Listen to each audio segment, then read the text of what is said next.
text.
Yeah. This is the 191st meeting of the Audit Committee of the Metropolitan St. Louis Sewer District.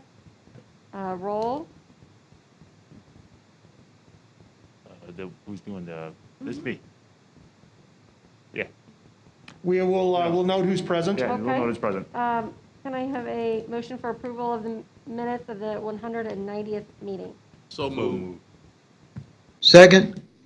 All right, minutes are approved. Comments by the chair, there are none. So we will move to internal audit report presentation. Okay, so that'll be me. We actually have two reports today. One's on IT and the other one's on diversity. We're going to go with the IT first, and that's called Security Access Review, Application and Database Account Management. That will be this presentation. I think we have Bill Gogo on the line here with me. I'm going to go over the report, and if we have any technical questions, anything I can't answer, I'm going to defer to Bill. So with that, let's move on to page 2 of the presentation. Little overview. They want to give you a little recap of what we've been doing in the IT area since the restructuring that occurred in the infrastructure a few years ago. Since that time, we have done a disaster recovery audit that just covered the payroll. We also did a attack and penetration audit in August 2018. And in 19, we did a plant pump station cybersecurity audit. And then last October, we did a security access, which is similar to what we're doing today in the audit I'm going to tell you about. But the focus on that audit was more around the end users and access to the network itself. This audit is more focused on the system administrators and access to applications and how the applications remains and the databases and so forth. And next month, we will have a attack and penetration audit ready for you. That'll be next month, and then we're going to do another one, the attack and penetration audit in the spring of 2021. And we're going to do those every year, as I mentioned before, so I just want to point that out. So move on to page 3, overview scope. I want to focus on the bottom half of that page. Ignore the first 3 bullets. We're going to talk about that later. So the scope of this audit will roll around three main applications, Maximo, Oracle, and ArcGIS. Mainly Maximo and Oracle. Maximo has about 750 users. That's our operation system. And then Oracle EBS, basically everybody who works here has some kind of credentials in Oracle. That's how we put our time in. That's how we access our benefits. That's how I put our personal data. That's all through Oracle. So everybody has some type of access to Oracle. And then ArcGIS is a mapping system that it's not as many users, about 100. So our big focus was on Oracle and Maximo. So we'll move on to page 4. The overall objectives of the engagement was to evaluate and ensure the adequacy and effectiveness of the controls in place for managing and administrating these applications and databases. Specifically, we focus on controls around application database, around identity access management design, which involves the overall framework for ensuring personnel have appropriate access, user access provisioning procedures, which is they call UAP. This is a process in which the accounts are enabled, they're created, permissions are created, they're changed, they're disabled, deleted, and so forth. Other those processes.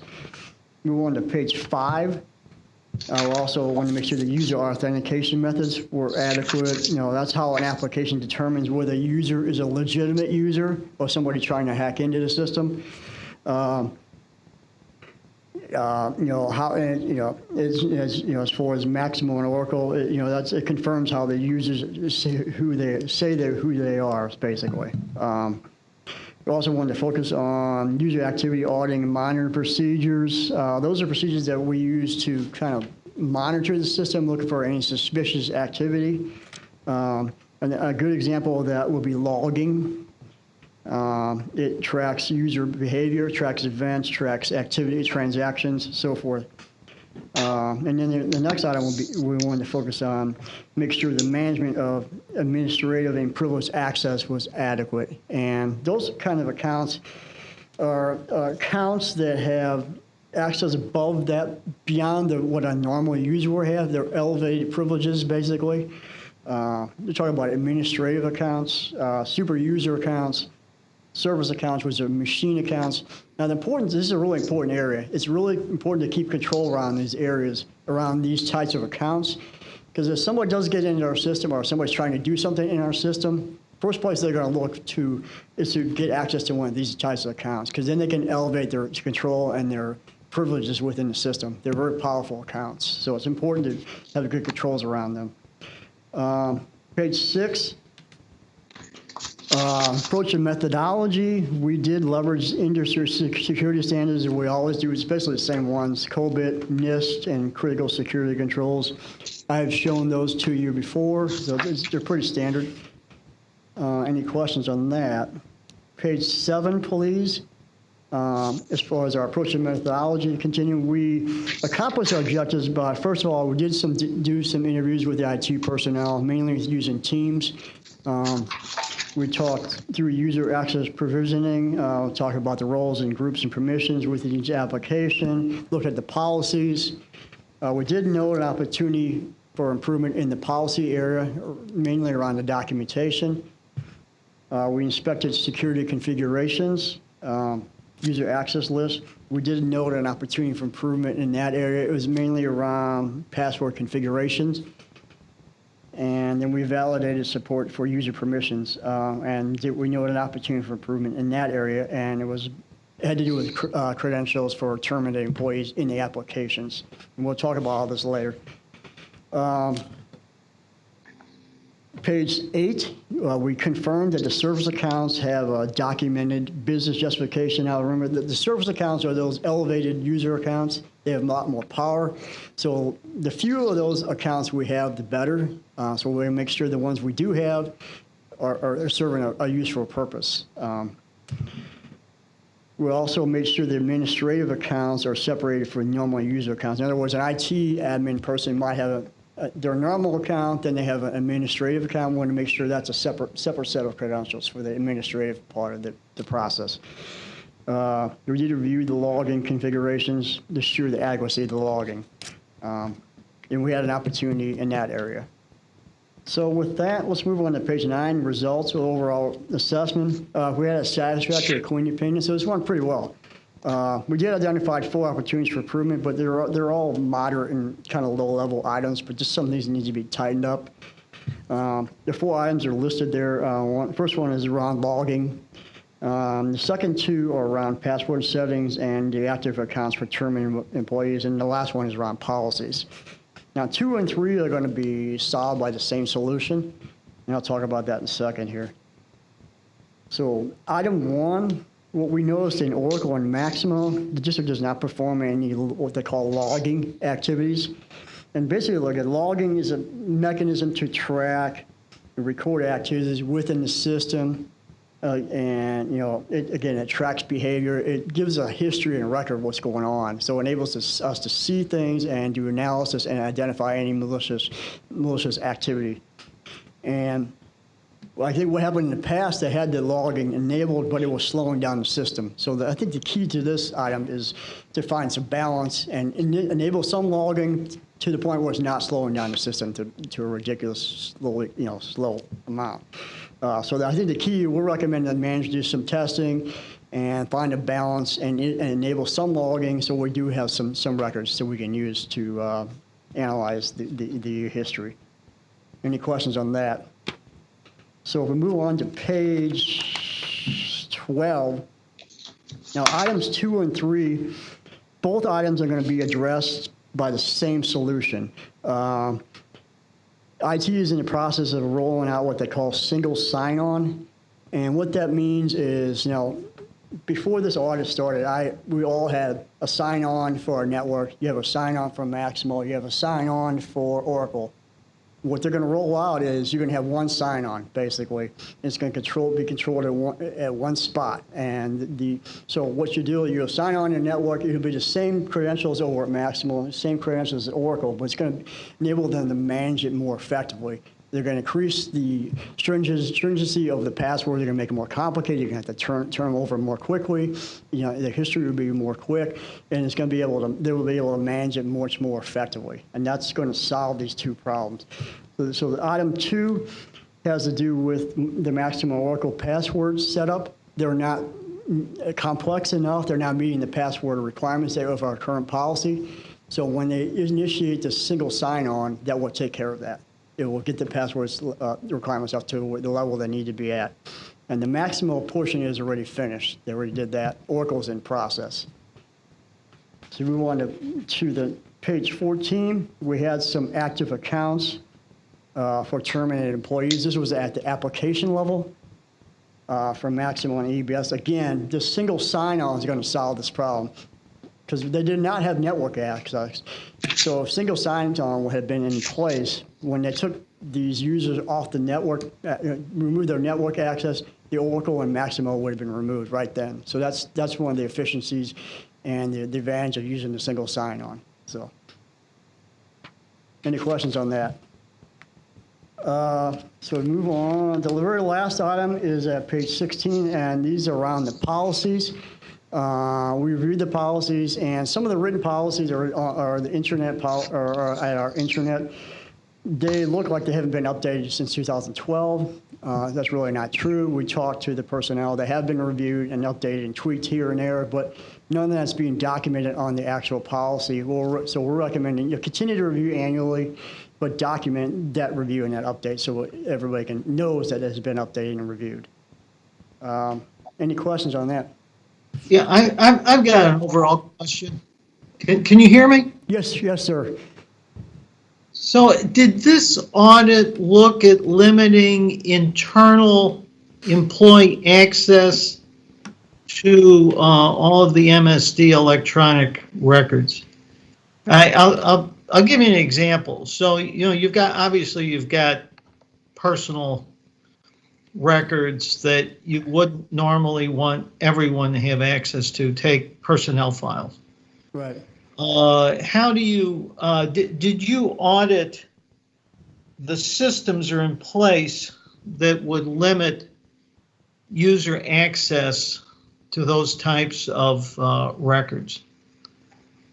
Yes, we have, and we're going to probably talk more about that in the audit in September, the attack and penetration audit. But yes, excuse me, yes, we did audit that to make sure that data is encrypted and make sure it's protected. And No, but I mean, but in this audit, was that the subject of this audit? I gather the answer is no. excuse me, losing my voice here. We made sure that the security configurations are adequate. Yes, I guess we made sure that there are annual review of who has what access to what systems and what kind of access they have within the systems. We did that, yes. So the answer would be yes. But every did you year. review the, well, I know in the private sector, there are standards, published standards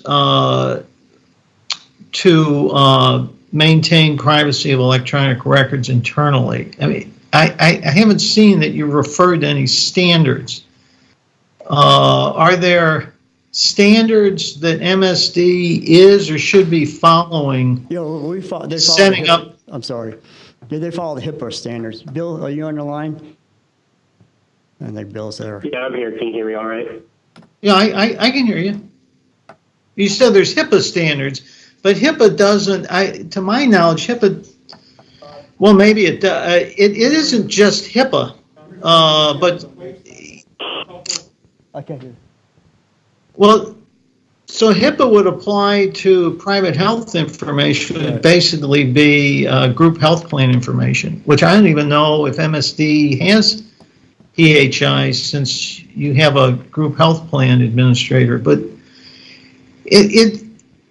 I know that there are standards to maintain access to confidential records, and that's the example of a personnel file is just an example. I mean, you've got customer information. I mean, you wouldn't want everyone to access the customer accounts. So really, the heart of my question is, are there standards and should we be following them? Bill, you want to answer that, or? Yeah, I'll go ahead and answer that. So yes, we're familiar with the HIPAA standards and the requirements, and they're very common across some of the other frameworks that Todd had laid out earlier in this, like the CIS security controls or COBIT, or I can't remember the other one, but they're very much in alignment. So what we looked at in that area was the process for granting access and reviewing access, which are both very much HIPAA controls or HIPAA requirements. So they're both preventative and detective procedures that we're looking at. Is the access authorized to those health records, or do you periodically review access to make sure that that person still needs access to health plan information, for example? So we looked at the process around it, but we didn't audit. We didn't go in and look at each user to see if it was appropriate or not, because that's not something we would have been able to judge without benefits or HR weighing in on. Well, I guess two thoughts come to mind. How do we, this is our one opportunity, and maybe the next few years, to know that there's been a check, an audit check, that these security procedures are in place and being followed in accordance with these standards. I mean, there should be some, if you audited compliance with these standards, the report should refer to the standards, and that, in my opinion, and that we're in compliance with the standards. And if you don't, if the internal audit department doesn't have the expertise to audit these standards, then there ought to be a carve out and report to the board what you haven't done, because maybe it should be done, or maybe it shouldn't. I mean, I guess I know this can be a problem where internal employees get access to records that they're not supposed to have access to.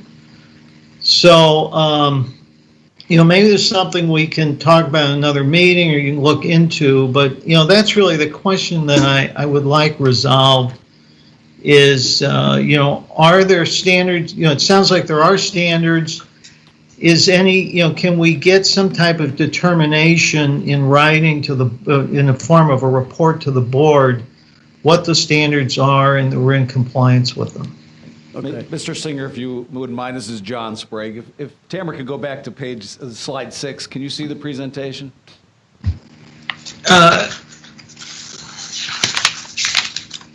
I got page 6, yeah. Yeah, and you see that part of the methodology and approach is that they verified, that we have all the security standards in place that match this is what you're referring to maybe with the private sector. There's national standards for the National Institute of Technologies, COBIT, that all the security standards that we have in place.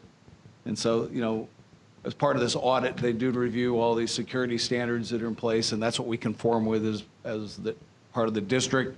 And then some of what you're talking about, too, will be covered in the next audit next month, where we did a penetration audit where they verify that people can't get to that secure data. So this was about access control, but I'm sure that they'll work with you on penetration. But these are the standards that we comply with. We're part of this audit.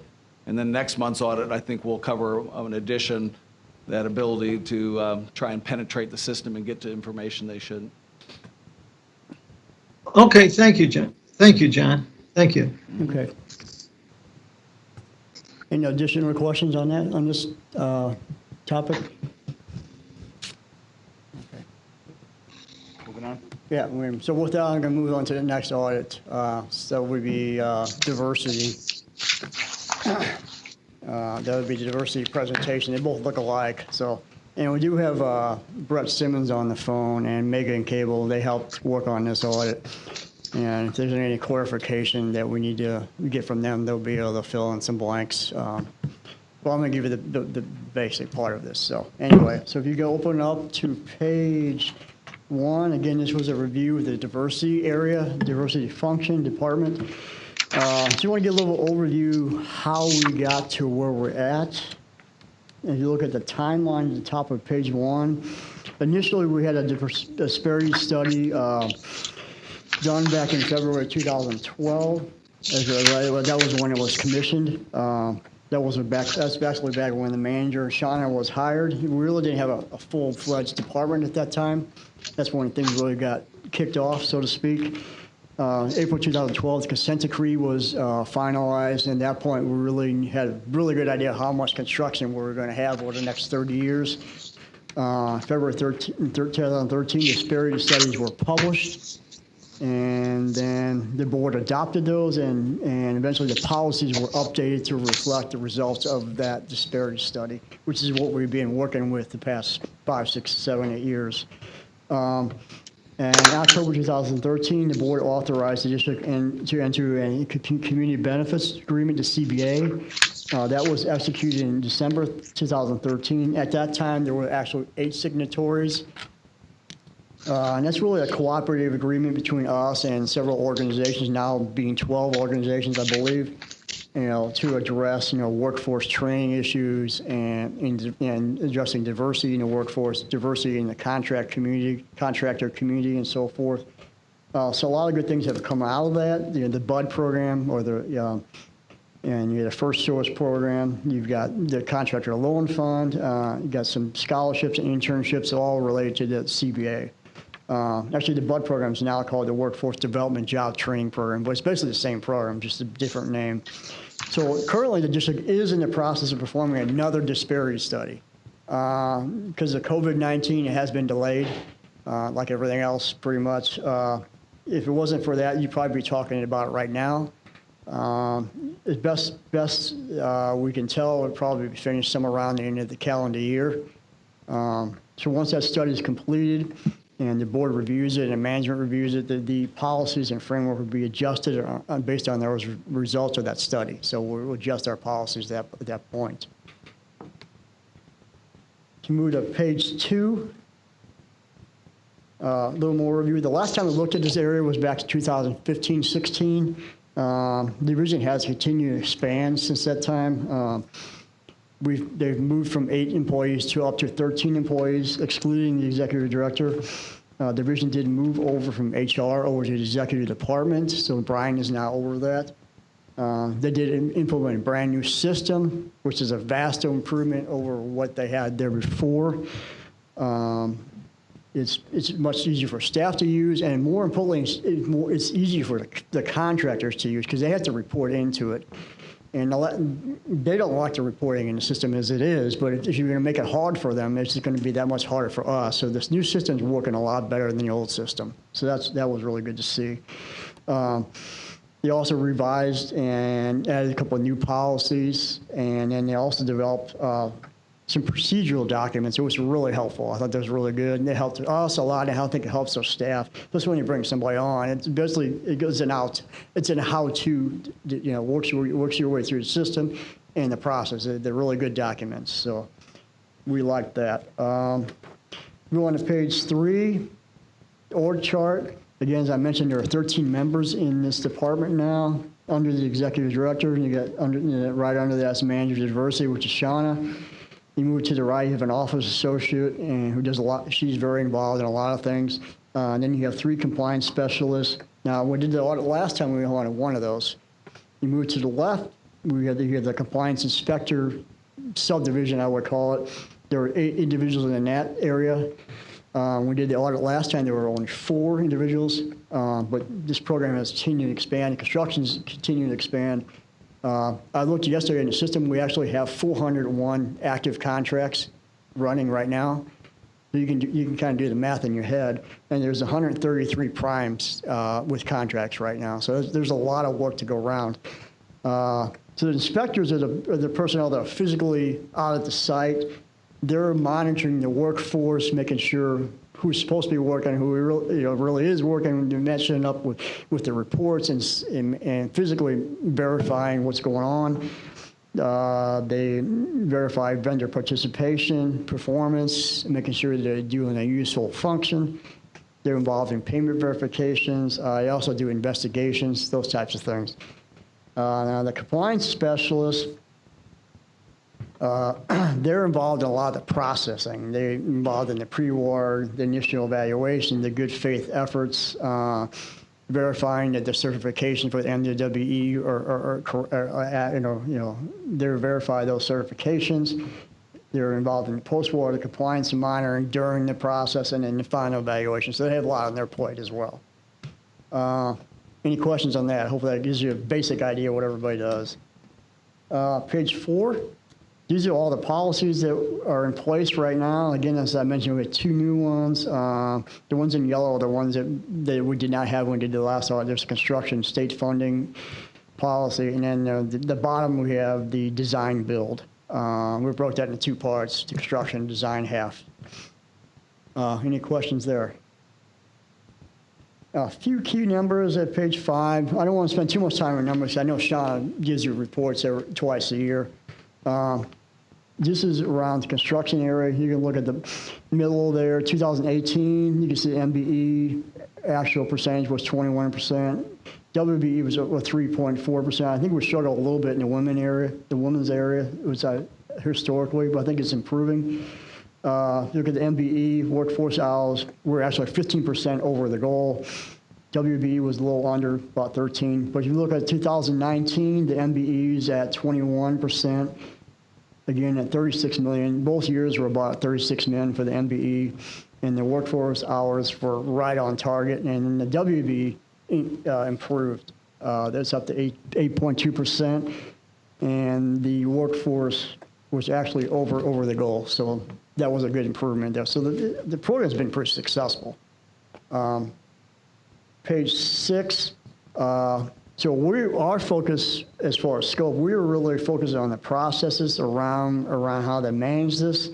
The scope period for testing and review specific transaction and contracts was a 2-year period of 2018, 2019. Any questions? Page 7, overall, the objectives were to ensure the adequacy of the design and effectiveness of the controls and processes utilized. Specifically, we really wanted to get an understanding of how everything works, who does what, and especially since the division had expanded so much and almost twice as large as it was before. That new procedural documentation they gave us really helped a lot to lay things out. And I think it helped us, it helps the staff, it helps everybody. So that was a really good thing they did. We want to ensure compliance for the various diversity-related policies. Those 7 policies, we want to make sure we're in compliance with that. We want to make sure adequate documentation is processed throughout the various stages of each one of those policy buckets, I would call them. The pre-award, the initial evaluation, the post-award, the compliance, monitoring, the workforce, the vendor participation. We want to make sure all that was working properly. And then final evaluation. We want to make sure the process to capture data was working effectively with the system. We want to make sure the system configurations in the new system were set up properly. We did find an opportunity in that area that we'll talk about in the configurations. Page 8. Again, we want to make sure we're in compliance with the disparity study and the community benefits agreement. Now, we already looked at that in the last audit, so we didn't have to do a lot. We just had to kind of review and make sure nothing had really changed. We wanted to make sure that the workforce development grant or the BUD program were being monitored properly and being effective. And then we also wanted to make the expenditures are reasonable and appropriate. So, any questions there? Page 9. Excuse me. As far as how did we go about this, we had a lot of discussions. In fact, initially we had the entire department in this room. We all met and sat around and talked about it for about an hour and a half, and that was a really good way to start it. We met with all the personnel probably several times. Excuse me. We reviewed and campaign fill with all the contracts and agreements and reports and the procedural documentation.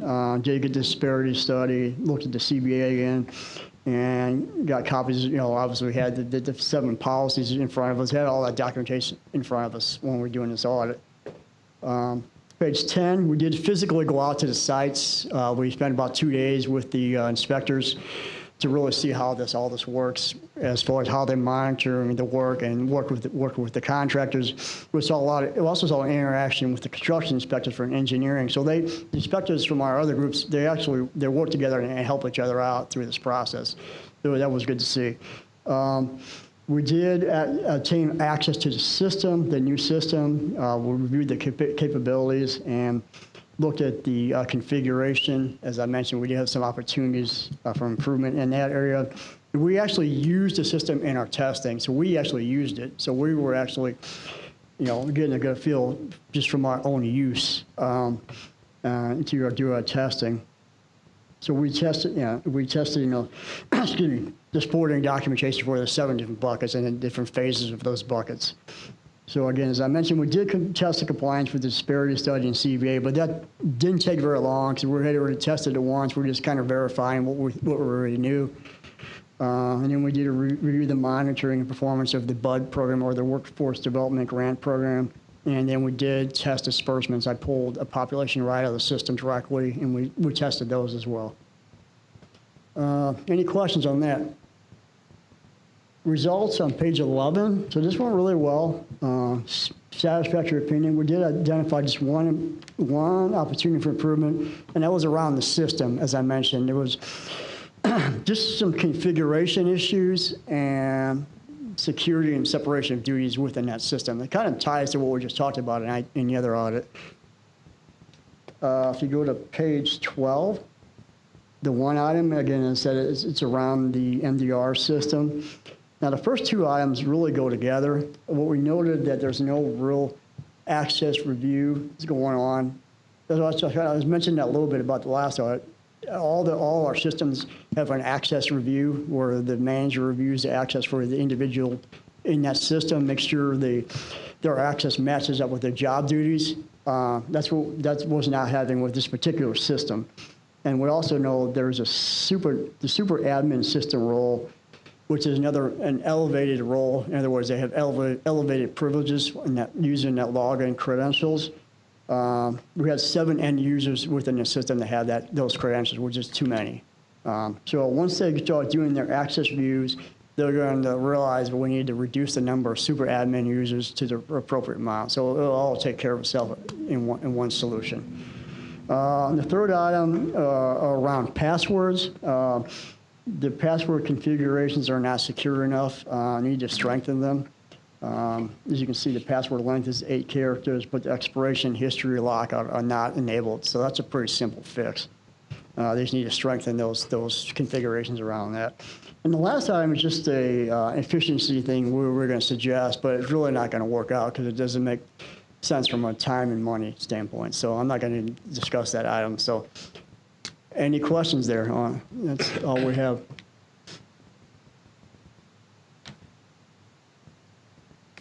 Excuse me. When was the, can you hear me? Yeah, I can hear you. Yes, sir.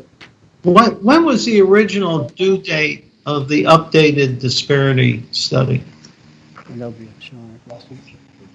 original due date was June 30th. And, okay, and our contractor has said that because of the pandemic, it's holding up the contractor's ability to get the report in, or the study? Well, what has happened is due to the pandemic, a lot of the construction analysis that would have been conducted like one-on-one with contractors and individuals, it's taking a little bit more time. You know, some people are out with COVID, some people are not working. So it's affected their ability to actually obtain the actual anecdotal information that we need for the workforce analysis. And then the consultant is located and the staff is located in California, which was one of the original places that was shut down. So they had to shut their offices down. And, you know, it took them a minute to get, you know, settled and somewhere else, and everybody working virtually to be able to continue with the analysis for the study. So right now, we're looking at potentially having results around September 30th is the date that we're shooting for. But to be more conservative, we're saying the end of the calendar year, just in case, you know, they run into any more hiccup. Okay, thank you. Uh-huh.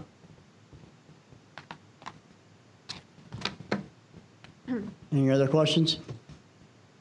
I'd like to say, though, Jim Fall's not here, Trustee Fall and I and Shonda, from 2013 till today, you did a real good job with that diversity program, because we did a lot of fighting, and Brian knows there were some long days and long nights with that, but you've come a long way, and I thank you for that.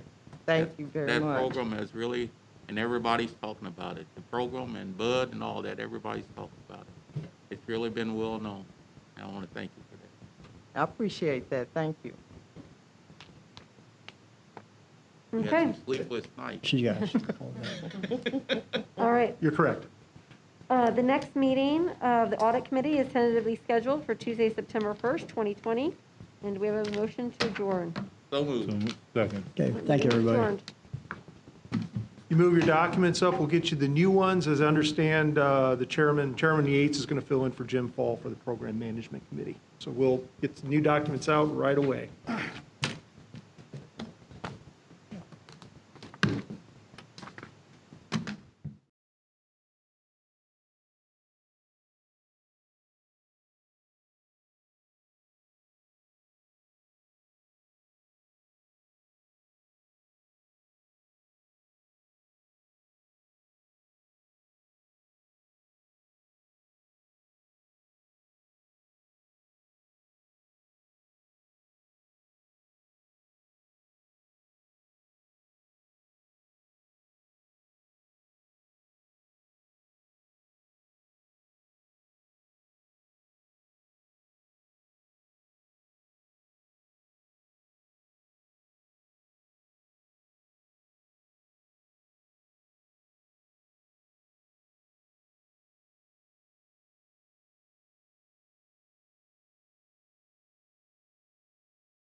2008 meeting of the Program Management Committee meeting.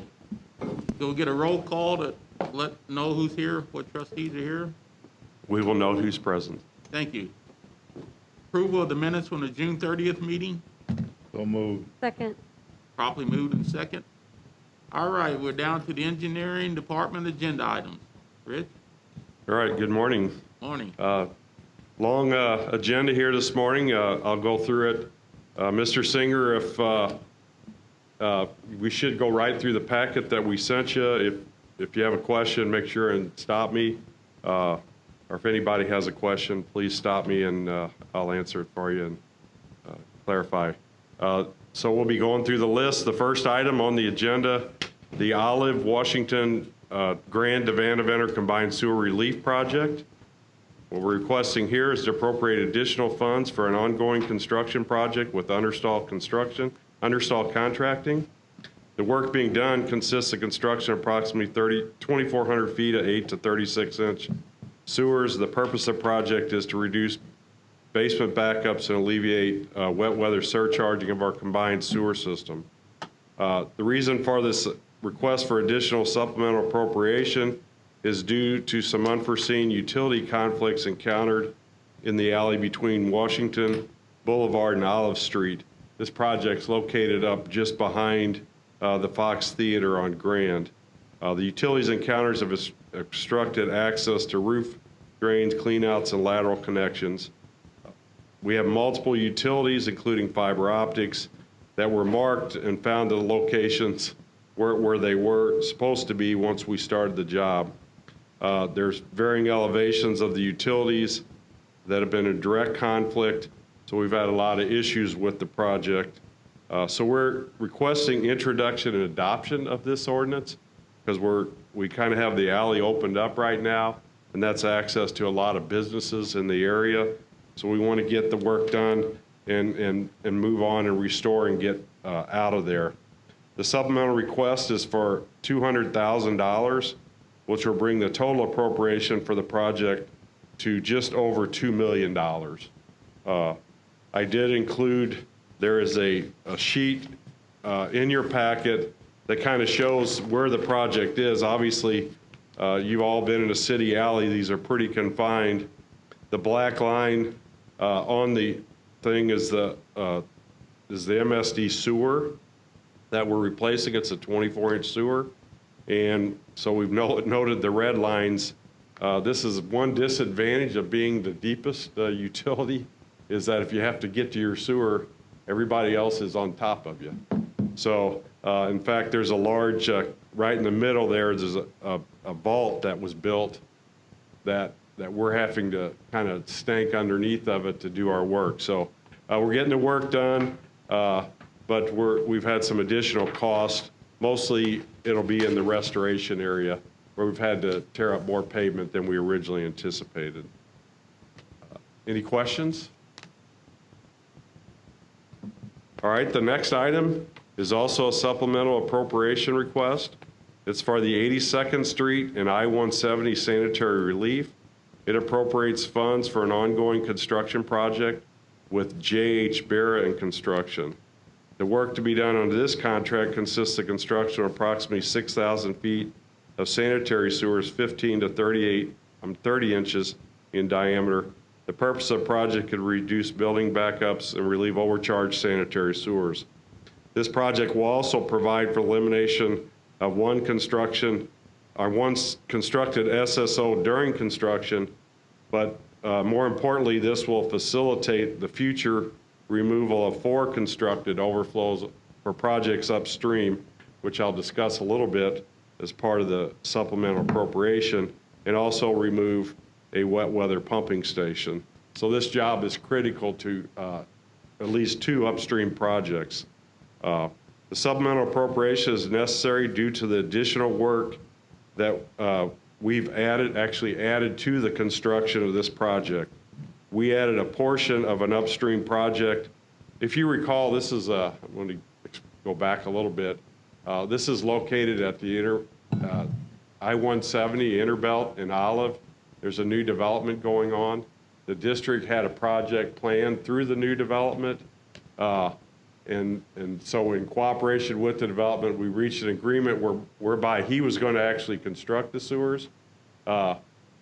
We weren't able to work out all the specifics on that, so he preferred to have our contractor go ahead and do it.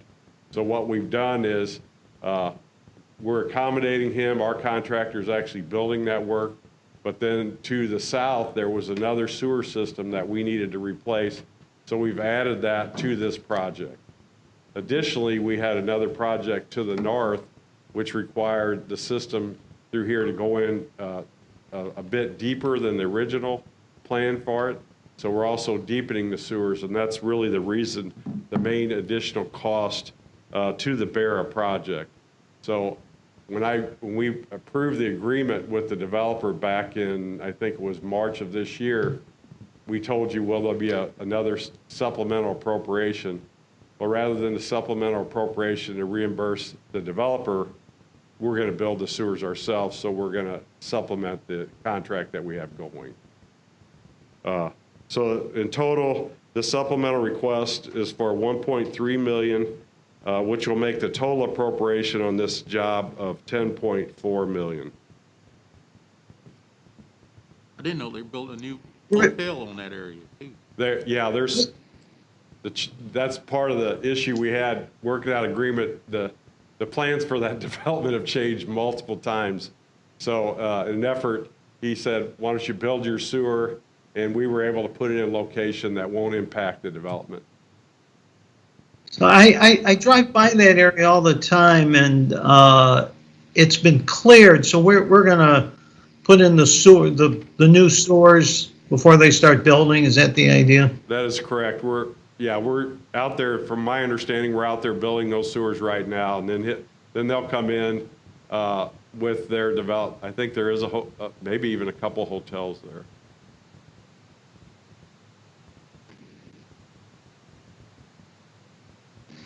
Thank you. The next two items we bring to you annually. It's our appropriation for green infrastructure. So I'll go through each one of them, the appropriation for the Mississippi River and the appropriation for the river to Pear. I'll talk a little bit about them, and then I'll give some statistics on kind of some of the work that we have going for each one of the green infrastructure programs. The first one is Cso Green Infrastructure. The work to be done consists of green infrastructure facilities at various locations in the city of St. Louis and parts of St. Louis County. The purpose of the work is to reduce combined sewer overflows to the Mississippi River within the Bissell watershed per the long-term control plan and the consent decree. This appropriation will fund the rainscaping program, including reimbursement for green infrastructure components for our large grant program, where we work with developers to get things built, and then, of course, the small grants program for individuals wanting to build rain gardens. And this year, we also have an agreement for demolition of vacant buildings, which we have in the past, so there's some funding for that. And then the district does construct green infrastructure itself as part of the program. We bring each one of those individual agreements to you. If you recall, typically they're right at the beginning of the meeting. There's none on this agenda, but typically there's 2 or 3 almost every meeting. This appropriation of $8 million will result in a total appropriation of $50,200,000 towards the MSD goal of $100 million for the green infrastructure improvement over the life of the consent decree. So here we are, roughly 8 or 9 years into the consent decree, and we've been able to appropriate about 50% of the dollars. So we're on schedule to meet that requirement of the consent decree. Just some kind of some statistics of the green infrastructure program. Right now, we're working with 3 individuals for about $500,000, part of our large grant program where they come and they ask dollars directly from us.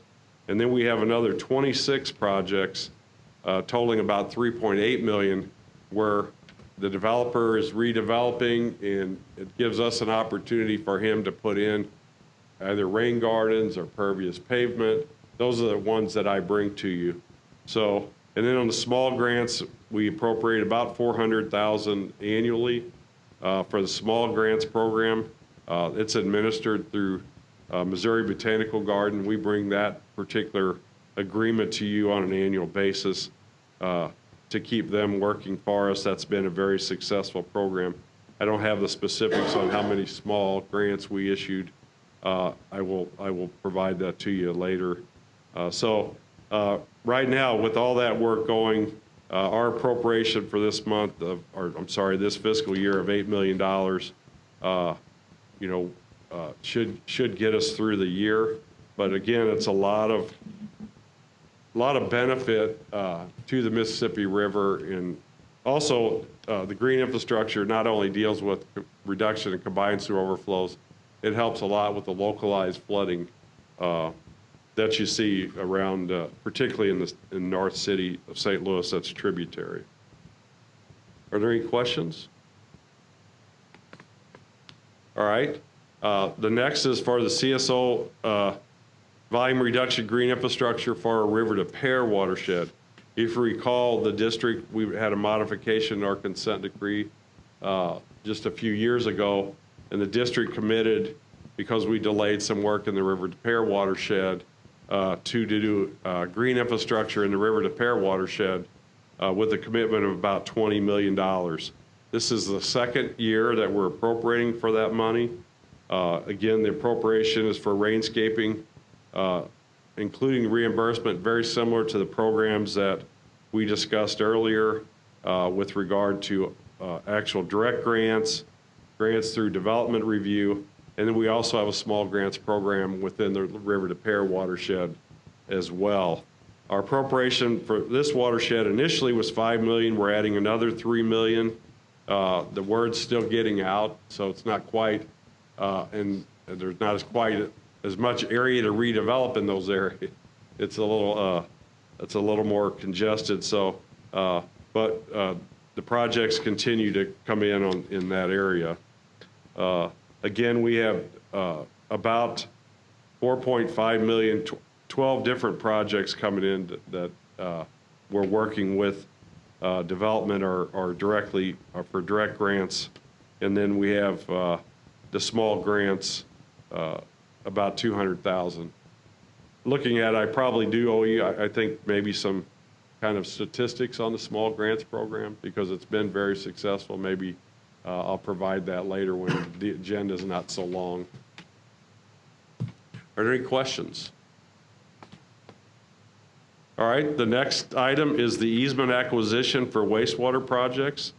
This ordinance will appropriate $2.4 million for staff to take further efforts to acquire property rights by the means of donation, purchase, contract, lease, or by the exercise of power of eminent domain. These are the easements that the district purchases to construct the projects that I bring to you every week. And I'll give you some statistics on the number of easements we anticipate here over the next year. So what this is, the funding, I call it a pot of funding that our folks use to appropriate those dollars. Right now, we anticipate over the next year, we have a lot of sanitary relief projects that we have designed and have to be finished before 2023.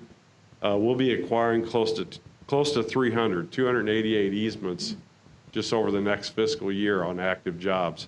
That's a lot of easements that our guys are out there requiring, and we reimburse the individuals for the actual value of that we appraise the value of the easement, the taking, and that's where these dollars come from. This is typically, we bring this on an annual basis, usually in August. Any questions? I'll sit here. Next group is a number of construction projects that we've bid over the last month. First project is the Fifi Creek Sanitary Relief. This action appropriates funds and authorizes staff to enter into construction contract. The work to be done consists of construction of approximately 2,700 feet of 18 inch diameter sewers in tunnel and about 940 feet of 18 to 24 inch in appurtenances. The purpose of this project is to reduce basin backups to relieve overcharged sanitary sewers. This project will provide for the elimination of one constructed overflow in compliance with the consent decree. The district received 4 bids on this job. Our low bidder was Fred M. Luth and Sons. The bid we received was below the design estimate, and our appropriation, which includes $100,000 for utility relocation plus contingency, is below our 2-year budget planned for the project. Our appropriation is for $4 million, and our budget was just under $6 million. We will be doing another supplemental appropriation in next fiscal year for the remaining $600,000 for the total appropriation of $4.6 million. MBE participation, Fred M. Luth is committed to just over 17% MBE participation, which meets the 17% goal for this particular project. Next item is the infrastructure repair annual appropriation of dollars for work done at our facilities and pump stations. If you recall, back in July, we had an appropriation for infrastructure repair work. That was for the actual sewer system. We had appropriated dollars for both the wastewater system and the stormwater. We have a separate portion of money that we allocate just to the treatment plants for projects and to pump stations. So this appropriates funds for infrastructure repair projects that we bid through our purchasing division. Consists of construction of needed repair, replacement, or improvement projects to address needs at the facilities such as treatment plants and pump station. The appropriation of $3 million is to implement that repair program at our facilities. As the projects are identified, we will hire the contractors, and typically these are larger contracts, so we actually bring those contracts to you to enter into a contract, and we utilize the dollars that we're appropriating here for that. I do have a few statistics here on this. We have about 8 ongoing projects that'll be between last year's funding and this year's funding. Just an example, at the cold water treatment plant, we're rebuilding some fine screens at the front headwork at the plants. There at down on River to Pear, the pump stations, if you recall, we had the flooding. We're doing some repairs on some of the work that was caused by the flooding last year. We did have a pump station, a complete pump station, the Fox Manor pump station, that failed, and we're actually rebuilding that pump station with these dollars. So that's the typical type projects that we're doing with that funding. You can't plan for them, otherwise it'll be, in other words, our CRP's planned for a couple years in advance. This allows us to address these on the immediate nature by having this money available. Next item is the Lemay Wastewater Treatment Plant Aeration Basin Gate Project. This action appropriates funds and authorizes staff to enter a construction contract. The work consists of the installation of 14 slide gates and 1 set of stop logs and the construction of joint repairs within the system. The purpose of the project is to replace the functionality of existing isolation valves which have exceeded the end of their useful life. In other words, they're no longer operable, and we're replacing these gates. This particular project we received 8 bids on. The low bid was from Cordy Luthjohn Contractors. Our bid was below our design estimate, and our appropriation of $350,000 is well below our budget of $1 million. The scope, once we got out there on this project, we actually reduced the scope. That's why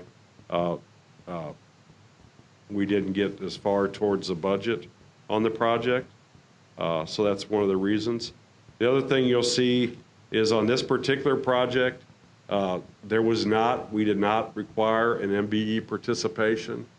On projects like this, a lot of times at plants, it's simply the prime contractor performs all the work. There's not really anything that he could sub out that would provide a commercial useful function.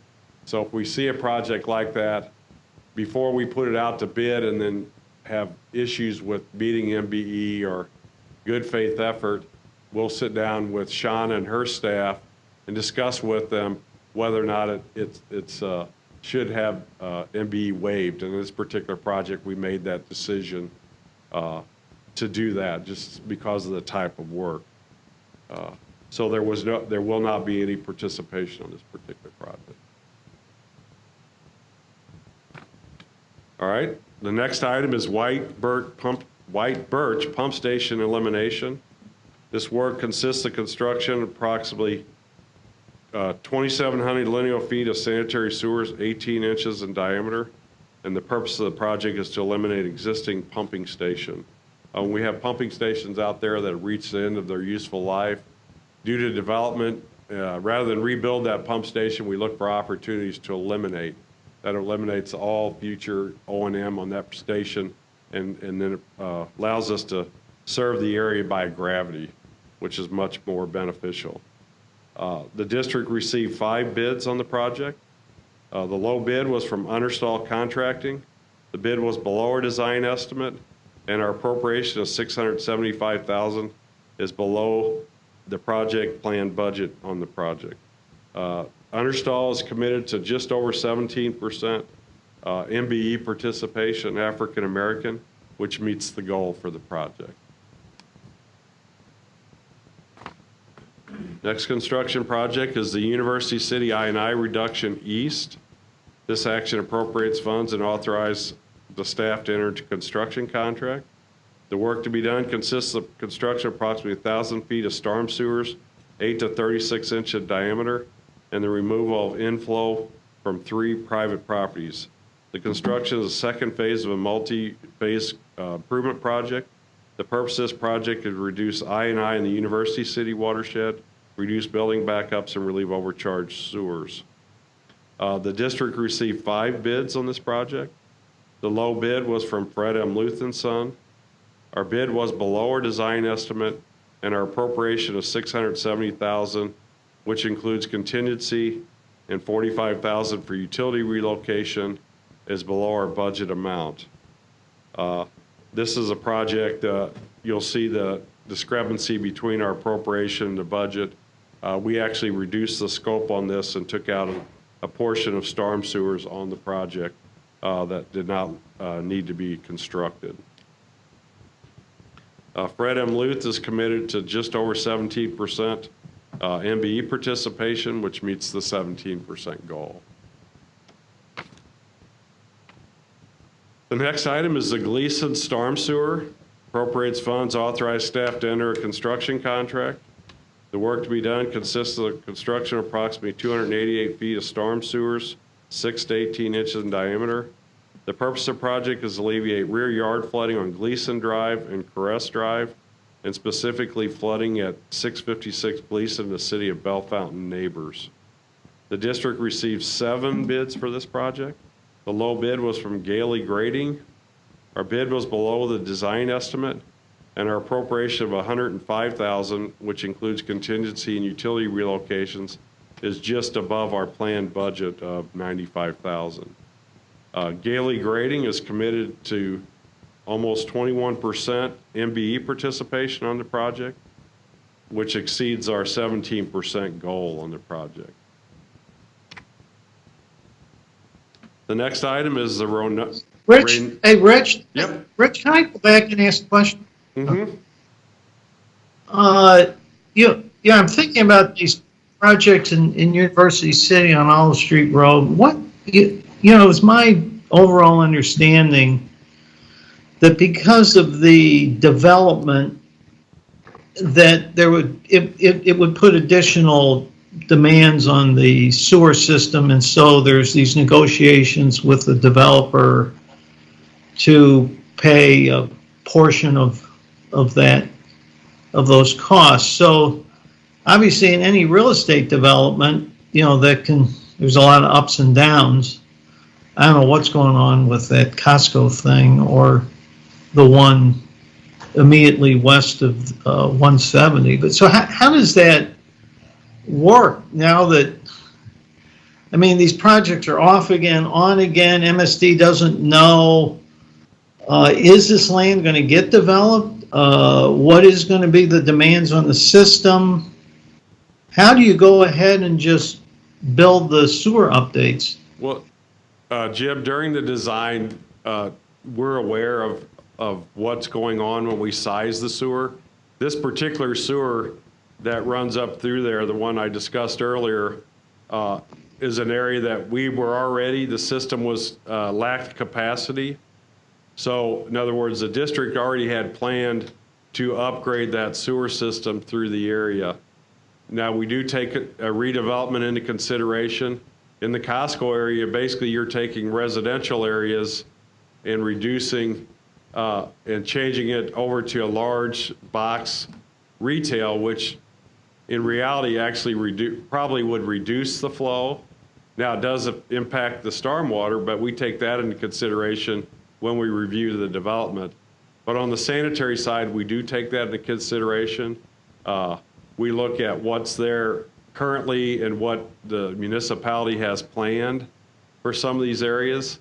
It's a little more difficult when they change the zoning, but typically if the zoning is the same, the amount of flow that would be anticipated is fairly uniform. And I think if you're talking about a hotel versus box retail, obviously we were aware that that development could happen there. Again, when you're talking a large diameter sanitary sewer, believe it or not, it's not as big an impact to that system that you think, particularly on dry weather. It's really the wet weather flow that dictates the size of the sewer system that we're putting out there, the I&I component. But in terms of cost allocation, where you go to the developer and say, well, we expect you to pay a portion of this, how do you, and then the development doesn't go through or it gets postponed or? The allocation of, he's responsible to build the sewers to serve his development. The existing sewers are the district's responsibility. In other words, those are sewers for us. So he's only responsible to replace. Now we charge a connection fee for him to connect, and it's based on how many connections he makes and the flow. But as far as the system, the sewer system on his site, he's responsible to pay that cost. Did that make sense? Thank you. Okay. All right, we'll move on. The Gleason Storm Sewer. This action appropriates funds and authorizes staff to enter a construction contract. The work to be done consists of construction. Oh, did I read this one? Yeah. Oh, sorry. Sorry about that. Thought we had another one. I'm looking at it going, that looks familiar. I didn't turn it over.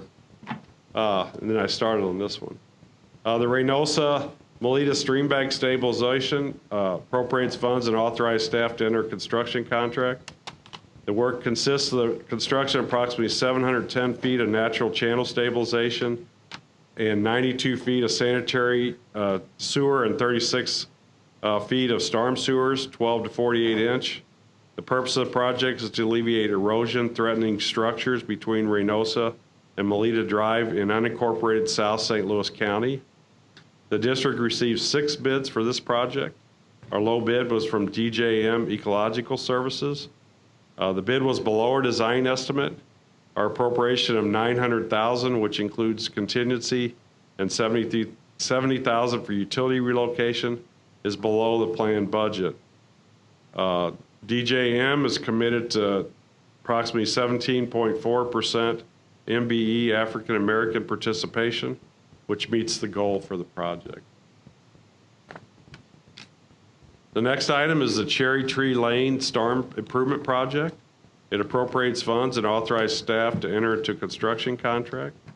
The work to be done consists of the construction of approximately 196 feet of 48 inch by 24 inch reinforced concrete box culvert and approximately 1,000 feet of storm sewers from 8 to 36 inch in diameter.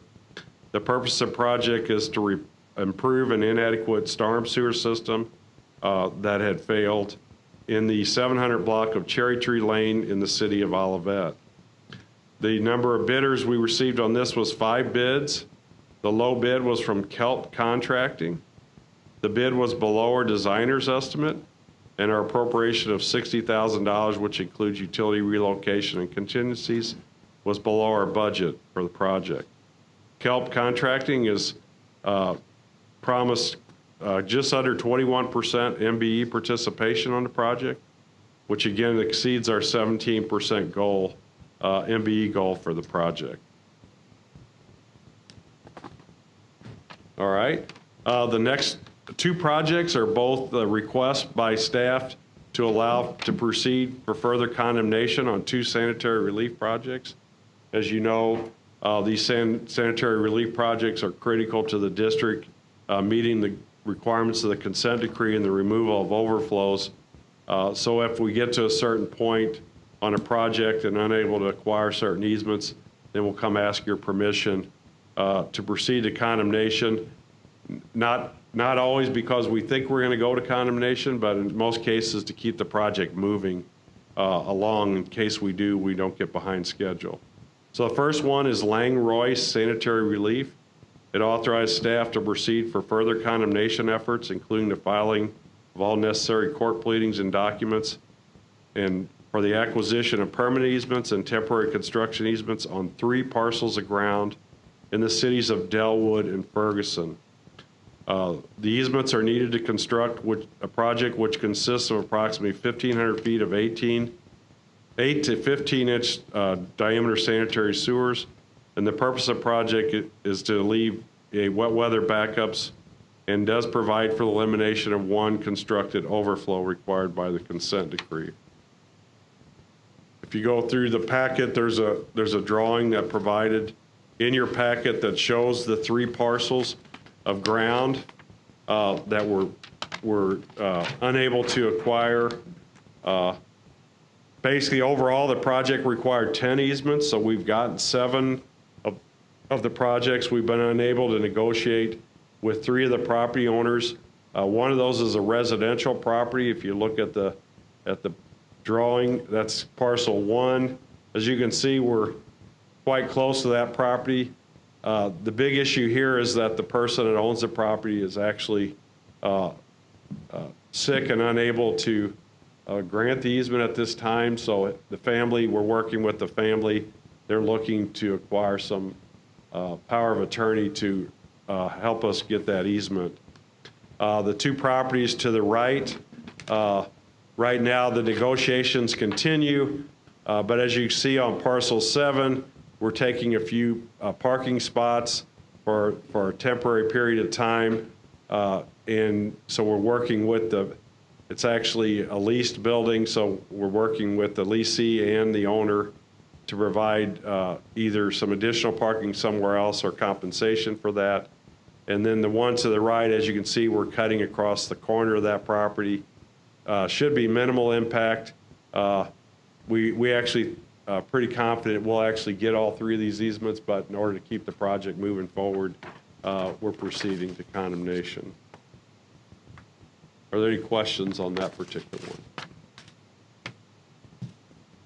The next item is the Spring Avenue Sanitary Relief Project. This is a project located in the city, sanitary relief project located in the city of Webster.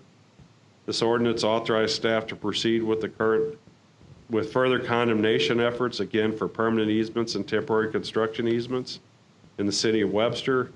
The easements are needed to provide for the construction of a 2,500 lineal feet of 15 to 48-inch diameter sanitary sewers. Again, the purpose of the project to alleviate wet weather building backups. And this project too will allow for the elimination of 1 constructed overflow located in that area. If you go to the drawing that's provided, I'll discuss a little bit about that. Again, there's 7 easements on this particular project, totally residential area, real tight construction. These can be difficult to acquire easements. There were a total of 15 acquired, we've gotten 9, which leaves 6 remaining. We continue to finalize these negotiations, but in order to move the project forward, we're requesting that. We actually, 2 of the 6, we potentially, actually only 1 of the 6, we actually feel like we may go to condemnation.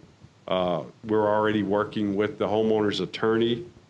The other ones, we're still working out compensation for landscaping. These are heavily, Webster's a heavily wooded area.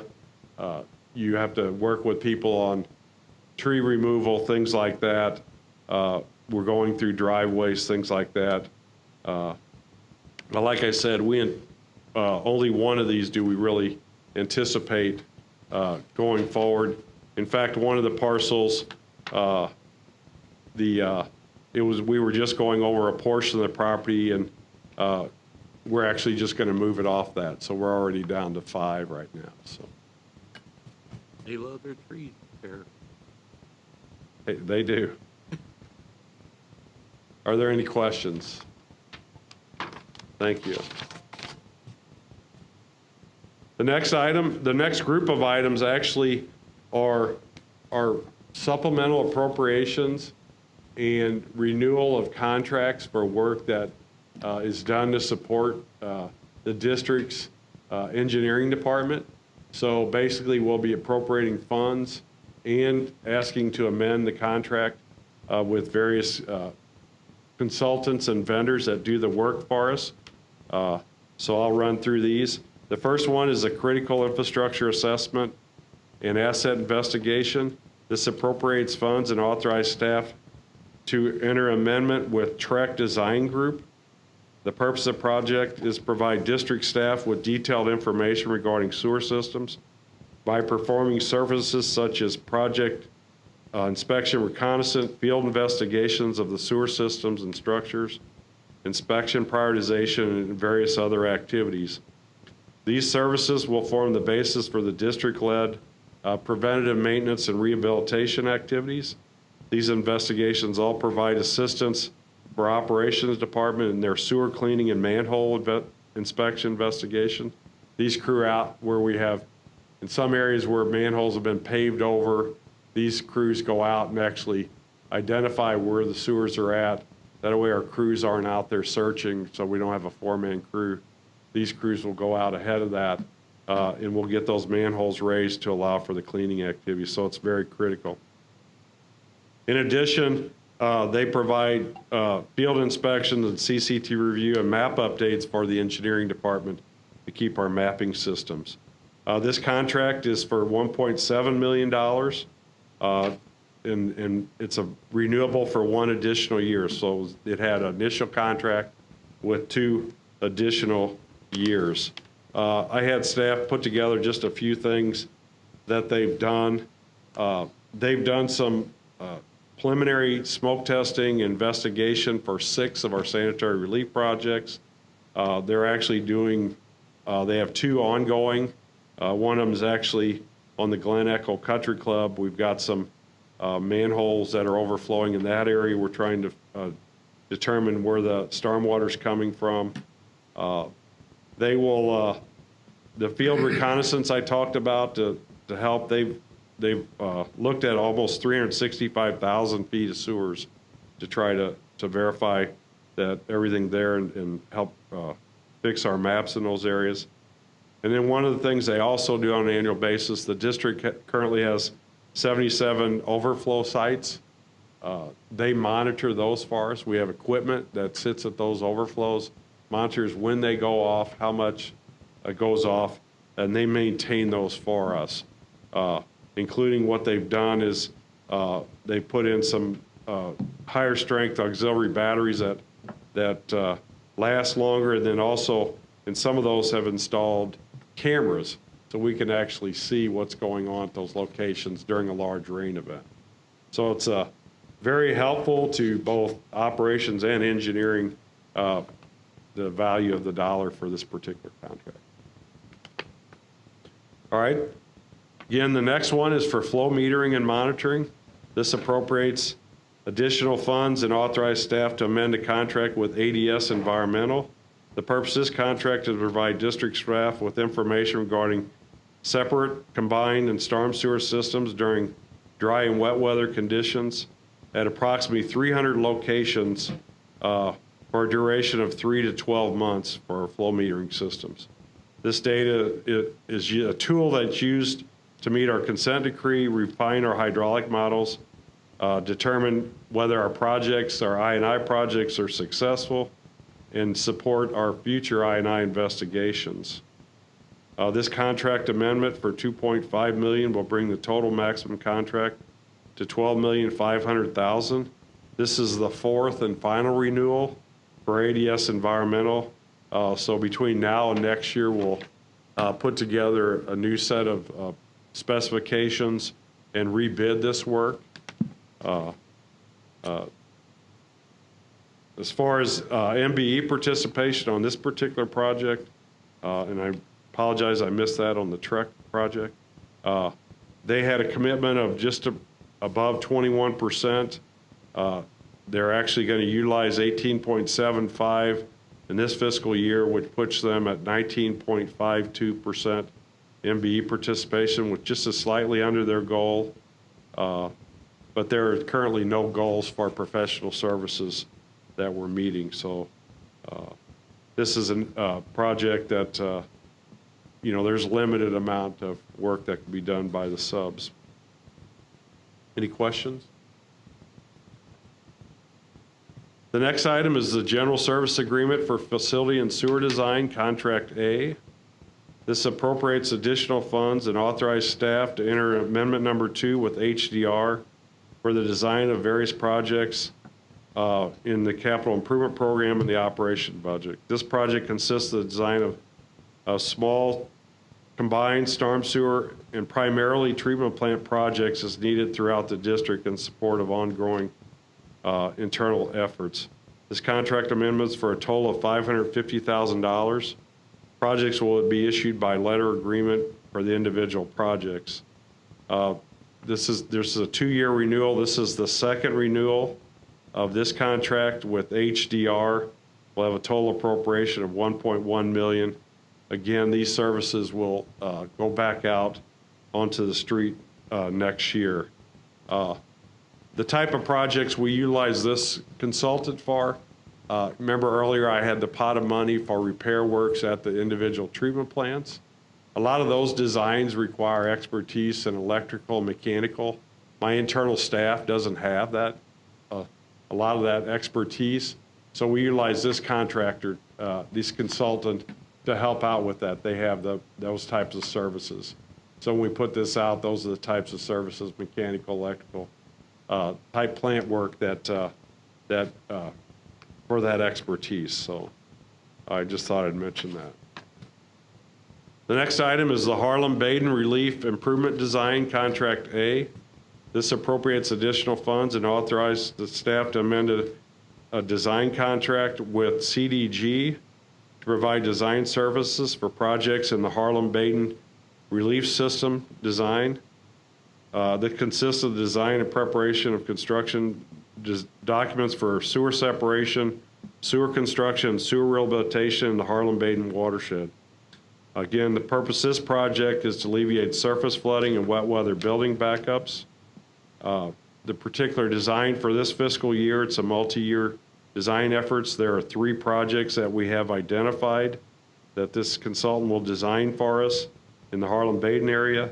The construction budget for those 3 projects is anticipated to be about $18 million, and we'll construct those 3 projects over the next 3 fiscal years. The appropriation of $500,000 for the services is equal to what we have in the budget and presented in the capital improvement program. CDG is committed to 32% MBE participation on this project, and there is no goal for the project. All right. The next item is the Jefferson Barracks Tunnel. This appropriates funds and authorized staff to amend the design contract with Jacobs Engineering. If you recall, Jacobs was the original designer on the project. And even though we've gone to move on to phase one, where the contractor is providing the design, we still require services from the design engineer. We call them post-design services, which is a review of submittals and documents that the contractor will be providing us during his design and during the phase one construction that we authorized last month. Again, you're familiar with the project. It's a 17,000 feet tunnel project that will eliminate Mortigny and Jefferson Barracks pumping stations. The purpose of the project, again, to alleviate wet weather building backups and to eliminate those two stations. This budget did take into consideration of $500,000, the delays we had. So there was money that we had left over last fiscal year. The budget for this project took that into consideration. Excuse me. Next item is a stream flow gauge operation and maintenance, appropriates additional funds and authorize staff to enter into agreement with U.S. Geological Survey.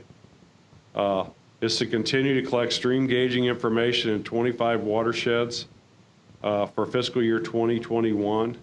USGS will operate and maintain an existing network of 40 stream gauges in 25 watersheds within the district.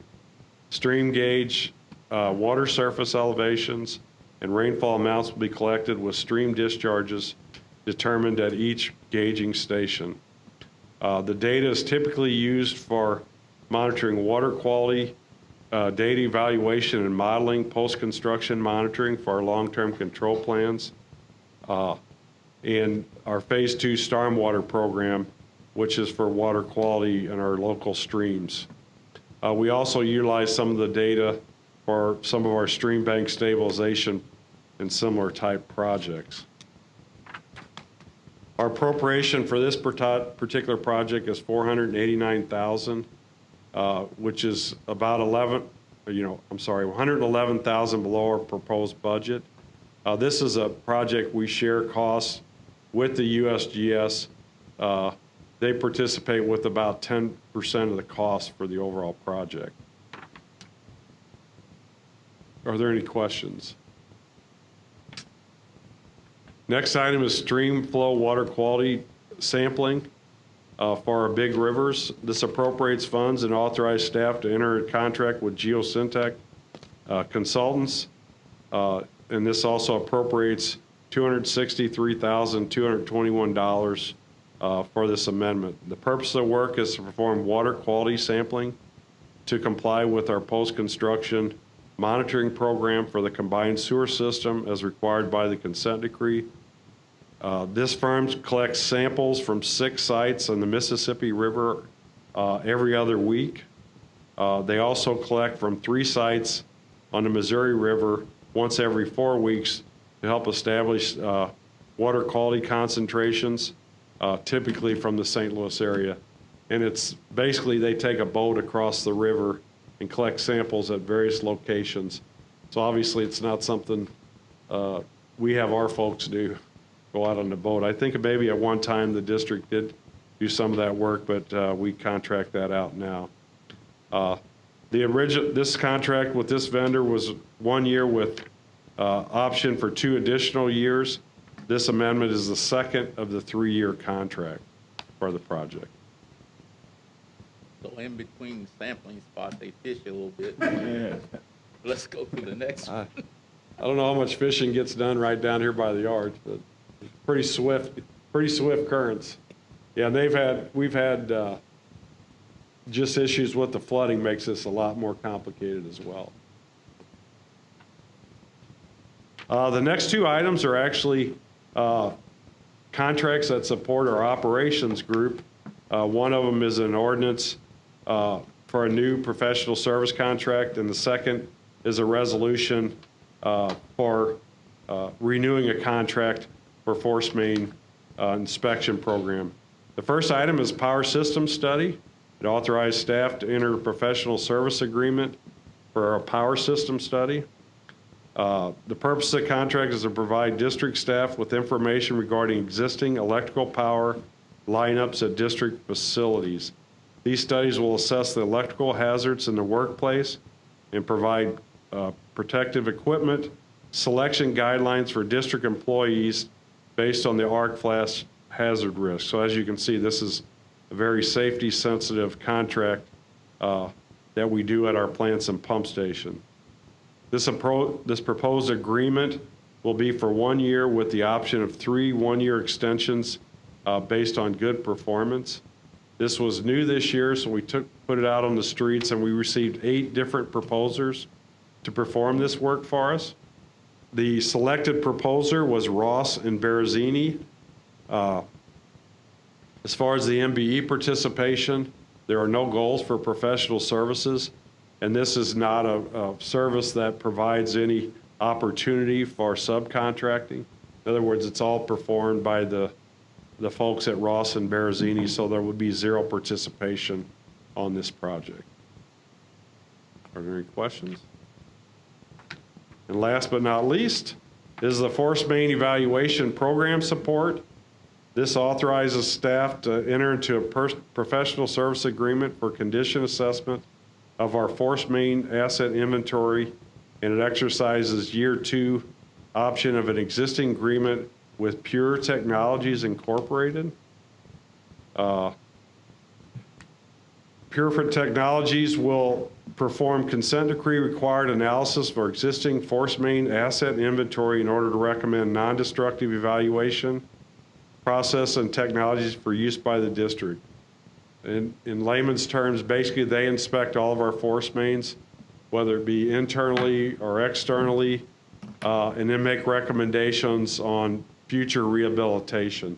So it's the CMOM program for our force main inventory for all of our pump stations. I'm sorry, I should have asked how many, we have miles and miles of force main out there.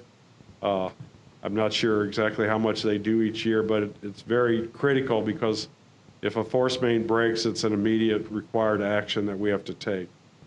This agreement will be for 1 year. Originally it was for 1 year with 5 option years. This is the 3rd year, or 2nd option year, so it's the 3rd year of the project. This is paid for out of the budget, the operating budget. They typically allocate about $200,000 out of their operating budget for this work on an annual basis.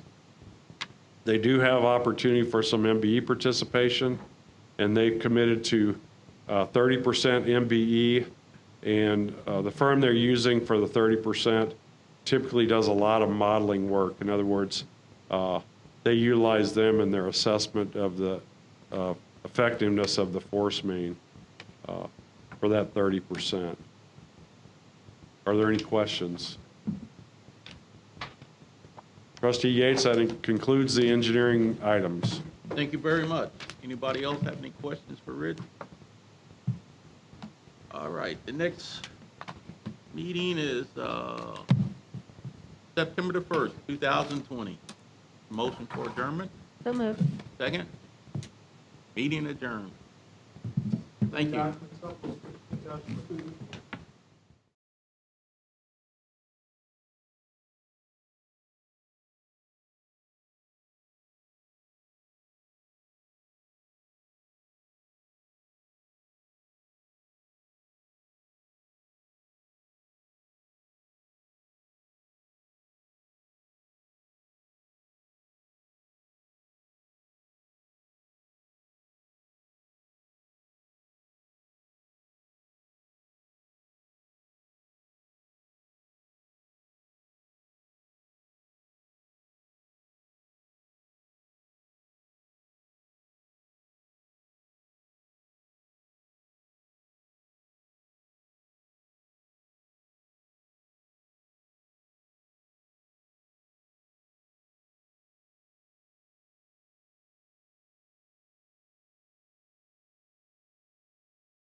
Louis Sewer District. Roll call, please.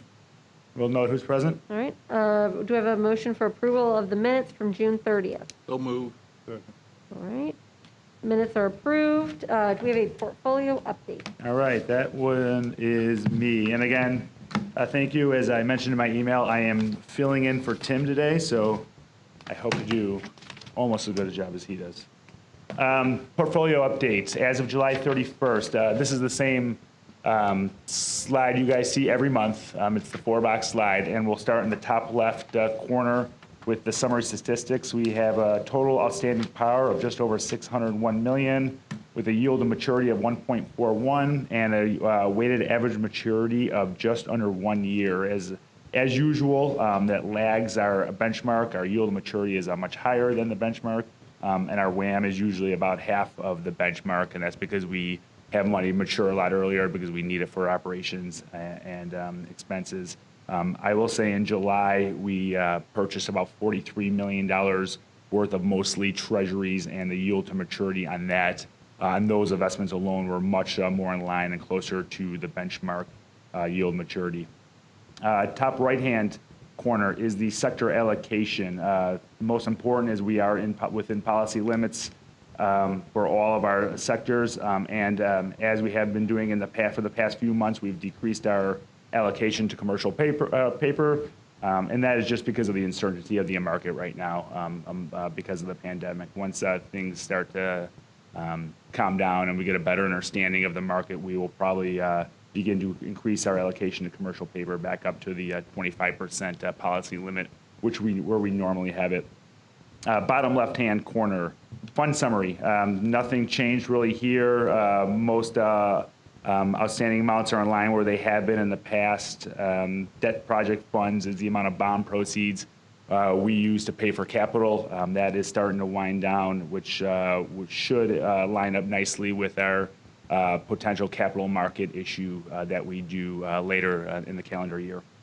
And finally, bottom right-hand corner is the maturity distribution, and we kind of talked about this initially. As you can see, our maturity distribution of our portfolio is heavily weighted towards the front half, anywhere between under 1 year, whereas our benchmark is more 2 to 3 years. Any questions on that? Okay, moving on.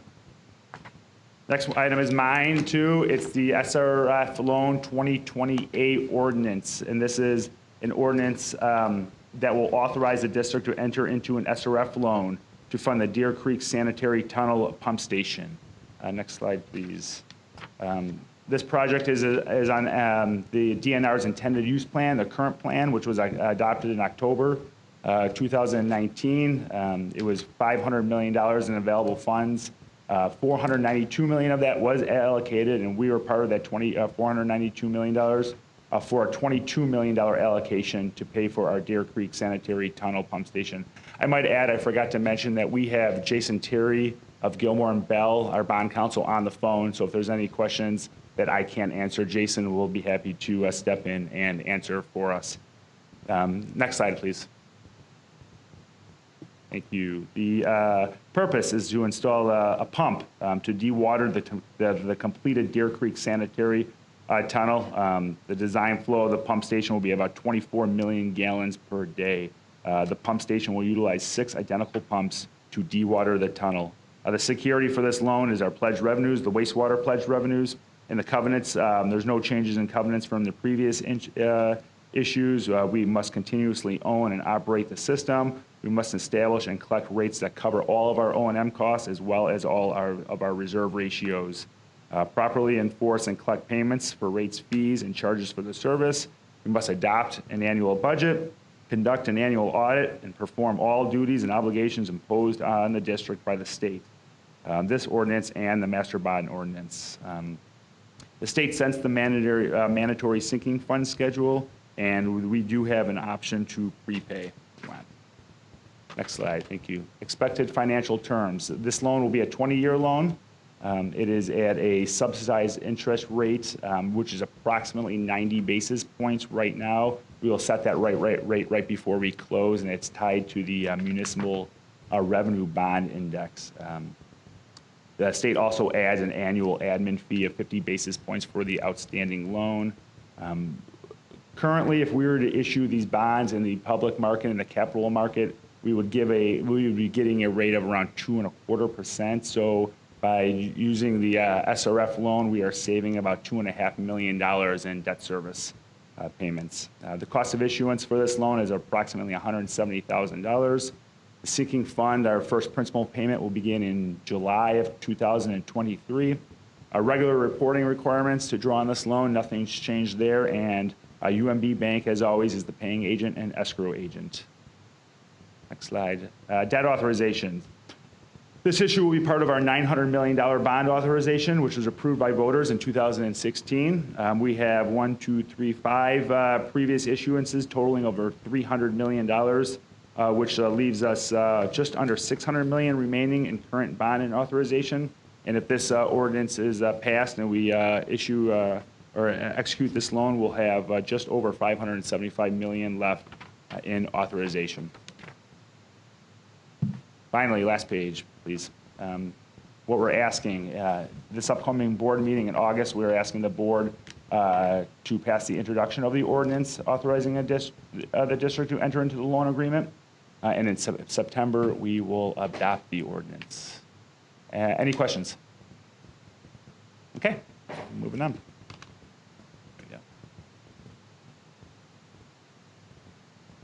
Next item is mine. It is the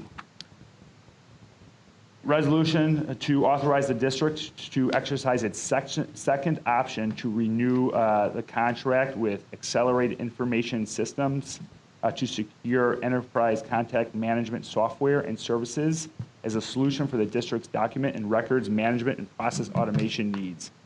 AIS deploys, they configure and provide provide training and maintain our Laserfish software. This is the final renewal year of this contract, and it's a budgeted for about $120,000. This project is under our information governance department, and it's really the program is really to get a lot of our records onto Laserfish so that they're easily identifiable and searchable. Any questions with that? All right, I think that's it for me, and Marion's going to take over for the next couple items. Okay, thank you, John. The next item on the agenda relates to our collection litigation attorney contracts. Our option years with respect to that contract had expired this year, so we issued an RFP for this service. We received 3 bids. The 3 bids that we received were all the incumbent firms that we currently work with. So what we're asking is that the board approve an ordinance, or for us to take an ordinance to the full board for collection litigation services for 3 law firms, Kramer and Frank, the Hymos Law Firm, and the Gustav Law Firm. The payment terms are exactly the same as they have been in the past. We pay them 16% of the amount that they collect. That is roughly about $2 million a year, a little bit north of $2 million a year is what we're projecting for this year. The contract would authorize us, or the ordinance authorizes us to enter into a contract with 4 renewal terms. Are there any questions that I can answer? Marion, there's feedback. Marion, why didn't any other firms bid that? I don't know. We actually did do additional outreach to some additional law firms. One of the things that we did is when we were issuing our RFPs for collection agencies last year, some of those agencies indicated that they actually utilize law firms that may be available to work with us. So we did some outreach to those collection agencies as well. And what we found is in some cases, the collection agencies that some of those firms use were the law firms that some of those firms used were actually the law firms that we're currently utilizing.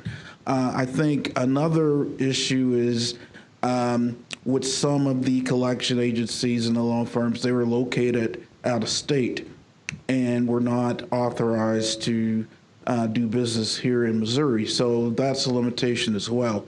So for the most part, we're kind of restricted to law firms within the state and primarily law firms that operate in this region. But we did do outreach to a number of law firms, and for whatever reason, they opted not to bid. Thank you. You're welcome. Any other questions on this contract? Okay, if not, the next item is mine as well. As part of our year-end close process, we do a reconciliation of our fund balances. And so what we have to do is to ensure that we have the appropriate balances in those respective funds in order to close out our fiscal year. So what this resolution is requesting is a transfer of unincorporated or unencumbered appropriations from our Fund 2818, which is a debt service fund, to our water backup fund in the amount of $245,000, with the remaining roughly $900,000 being transferred into various funds that are primarily related to engineering labor for our capital program. Are there any questions that I can answer regarding this resolution? Okay, those are all the items that I have, Madam Trustee. All right. With that, the next meeting is tentatively scheduled for Tuesday, September 1st, 2020. Do we have a motion to adjourn? So move. All right, meeting is adjourned.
Good morning.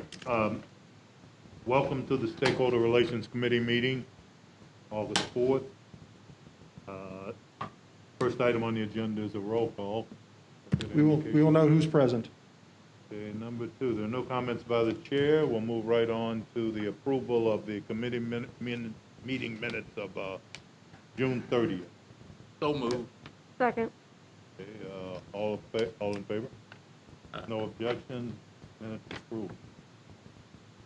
Ms. Coleman, fourth item, is going to speak to us regarding ordinances for the district classification compensation plan. Great, thank you. Trustees, I have 2 ordinances. The first is the classification plan, ordinance number 15493. The second is the compensation plan, ordinance number 15494. Both of those ordinances, I'm asking for updates to the classification plan, which lists the titles of the jobs here at the district, and the compensation plan, which lists the salaries associated with those job titles at the district. The changes to these plans are due to the recently ratified contract we have with the trades unions. And for our newer trustees, the trades is a combination of 4 of our unions. It's the International Union of Bricklayers and Allied Craft Workers, Local 1, the International Brotherhood of Electrical Workers, Local 1, the International Union of Operating Engineers and Hoisting, Local 513, and the International Union of Operating Engineers, Local 148. We commonly just call those 4 unions the trades. With their recently ratified contract, they asked for a couple of changes, those changes being to a couple of job titles, which I will go over now. They wanted the Fleet Mechanic Helper 2 changed to Heavy Equipment Helper 2. They wanted the Fleet Mechanic changed to Heavy Equipment Mechanic. The Fleet Mechanic Senior changed to Heavy Equipment Mechanic Senior, and the Fleet Team Leader to Heavy Equipment Team Leader. They also wanted 2.4% salary increases for years 2020, 2021, 2022, and 2023. Trustees, do you have any questions about the changes that came from that ratified contract? Okay. No. All right. No one has it. We want to give them a little bit more. You want to give them more? Unless you want to give them. Oh, no, sir, I'm fine with that. We were good. Those of you know, we did have a discussion. The negotiations with the trades went very well. We were within the budget we had presented to you guys earlier, and I appreciate the way those negotiations went. They went very well. Good. Okay, we can move on to the next item. Ms. Hosher. Yes, that's mine. Last item of the day. So I've asked, you've got a document in front of you, it says Plan Amendment Commission recommendations. That's a Word document, that's the major document I'm going to go through. And then the other one, you've got a copy of the draft ballot language. And again, these are, I guess they are recommendations from us, but they're really a format for us to have this discussion. So I'm going to spend a little time going over what the process was we took to this point and what the requirements and expectations are of the board as far as moving forward. So briefly, the charter section 11.020 requires every 10 years for the district to put together a group to review our current plan or charter and to make recommendations to the Board of Trustees. Currently, this last one was in place by July 1, 2019, as required by the charter. They were required to disband as of June 1, 2020. They got their work done by March 17th, so they got done well ahead of schedule. There were 12 members this year on the Plan Amendment Commission, and I'm going to go down their names really quickly. Jerry Welch, the mayor of the city of Webster Groves, Reverend Earl Nance Jr., Matthew Leppert, Lance Lacombe, who came on later, Jay Kummel, Linda Goldstein, Michael Colonna, who had to leave when he got appointed a judgeship, Darnetta Clinkscale, Pamela Boyd, City of St. Louis, Ellen Nangle Barowiak, Mary Bonacorsi, and then our chairman, John Stifler. They ran a very tight ship. They had complete discussions on every item that came before them. And a lot of credit to them. They spent the time going through until they made sure they had a unanimous vote on every one of the recommendations I'm going to present to you. It worked really well. What you need to think about as we move forward, and some things that are a little different from other commissions or other groups that you get recommendations from, you are required to consider each one of the recommendations, and it's under your sole authority as to whether we act on them, don't act on them, or we even have the opportunity if a board would like to consider a different change to the charter other than what was recommended. You are under no obligation like you are under the rate commission to act by a certain date or to act by a certain time. This is solely your discretion. This is an advisory report, an advisory recommendation you've got for you to consider whether or not you want to make any changes to the plan. The second part, once you've agreed on what individual items you want, we do have to agree on a form of a ballot. And because these things have to be grouped in a certain way, we have had our counsel take a look, and we have provided a draft ballot that right now includes all the recommendations that came from the Plan Amendment Commission. Just give you an idea of what that'll look like. Once we're done and you've come to an agreement, the board has, as to what items they'd like to proceed with, we will have to have you vote to go to the polls. And right now, the plan would be to include this in the April 2021 ballot. We are going to be on that ballot anyway. It is the last times we get a chance to go consider bonds for the wastewater fund, the wastewater utility, the ones we had to cancel from April 2020. We do have to go to the polls April 2021. So this would put both those items on there. So again, I'm going to go down each one of the items, and I know you've had the full packages for a while, but I'm going to do a quick summation of how we got to where we are in the individual recommendations. If you look at the title document, Plan Amendment Commission recommendations, you'll know I go into backwards order from the way they're listed on the draft ballot. The first item are pretty simple items, so I'm going to work my way kind of up from the bottom of the draft ballot.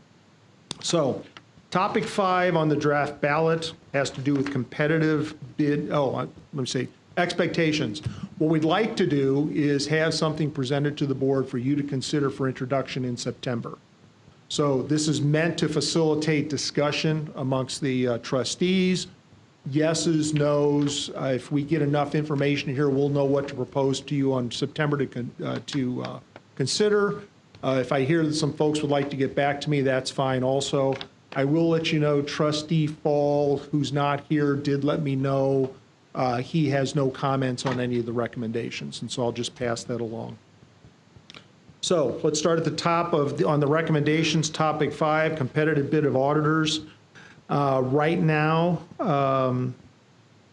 MSD's charter requires that we change auditors every 5 years. The proposal is to allow us to retain an audit firm or allow them to propose after 5 years if they switch the partner from that firm that's involved in the audit. The originator of this request or idea was Tim Snoke, our Secretary Treasurer. Some of the proposal points, there are a limited number of audit firms that propose on our work every year. And right now, the charter requires, again, that the audit firms be changed every 5 years. MSD still would want to maintain the 5-year competitive bidding, but to be in line with what goes on in a large part of the industry, we want to change it that the audit firm can bid again after 5 years, but only if they change the audit partner who is responsible for the audit. As I understand, that is kind of a standard in the audit community. Again, every one of these, after a lengthy discussion, were approved 8-0 by the Plan Amendment Commission. I guess the way I'm going to walk through this is there any comments, discussion amongst the board? I want to facilitate that regarding that recommendation. Yeah, I'd like to say something. I like that 5-year rule. I mean, it was new to me coming onto the board, but I thought it was really a good check and balance considering the importance of an independent audit. So I don't know. I'm not sure. I think this is a good idea. Jim, I just want to make sure I explained it correctly. So it'd be every 5 years, the requirement, instead of not allowing the current firm to bid, would be that the current firm, if they wanted to propose again, would have to put a different partner in charge. So right. Just to make sure we are still maintaining the 5 years. No, I get it. Okay. You know, there's always, I don't know if it's in whatever you want to call it, inertia, to stay with the incumbent. And having a fresh set of eyes look at what we've been doing, I thought it was a great idea. And I don't know if it was in the original charter, if it goes back that far, but I really want to think about this. I'm not sure that I think it's a good idea. I wasn't a big fan of the accounting firm that we had when I first started. I think our current firm is doing a real good job. I think 5 years, getting a fresh set of eyes is something to be said for that. Jim, I heard a question in there, just so you know, the current requirement for the 5 years of changing firms has been in the charter since 1954, since you asked that question. Yeah, well, I don't know. I mean, I think there's a lot of wisdom in that charter. Mr. Hosher, Yes, sir. is there an issue with getting sufficient competition, given the rule the way it stands? So I don't know if John's prepared, or Marion, that's right. I forgot, we had Marion replacing Mr. Snoke, who's not here. I think Marion could probably discuss that. Thank you for asking that question, Trustee Wilson. There actually is an issue with competition with respect to the current process. Right now, we get anywhere from 3 to 4 bids if we're lucky. Most of the time, it's around 3 bids when we put this RFP out. And truthfully, probably one of those bids is from firms that really don't have the expertise to perform this kind of audit. The larger firms, which are typically the big 4 firms, they no longer bid on government audits because it's not profitable for them.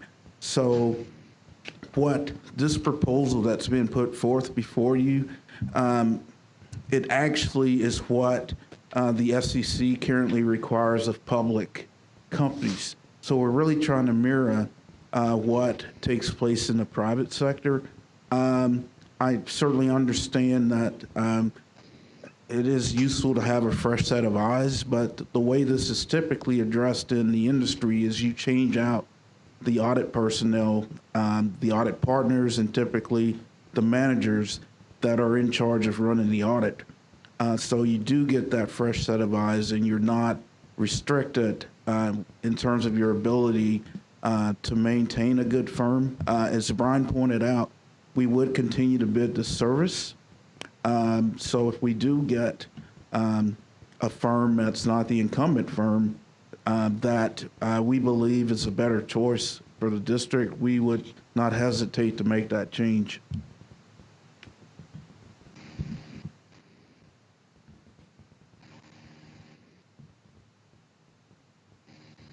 Other discussion? When do we have to make when do we have to make a decision?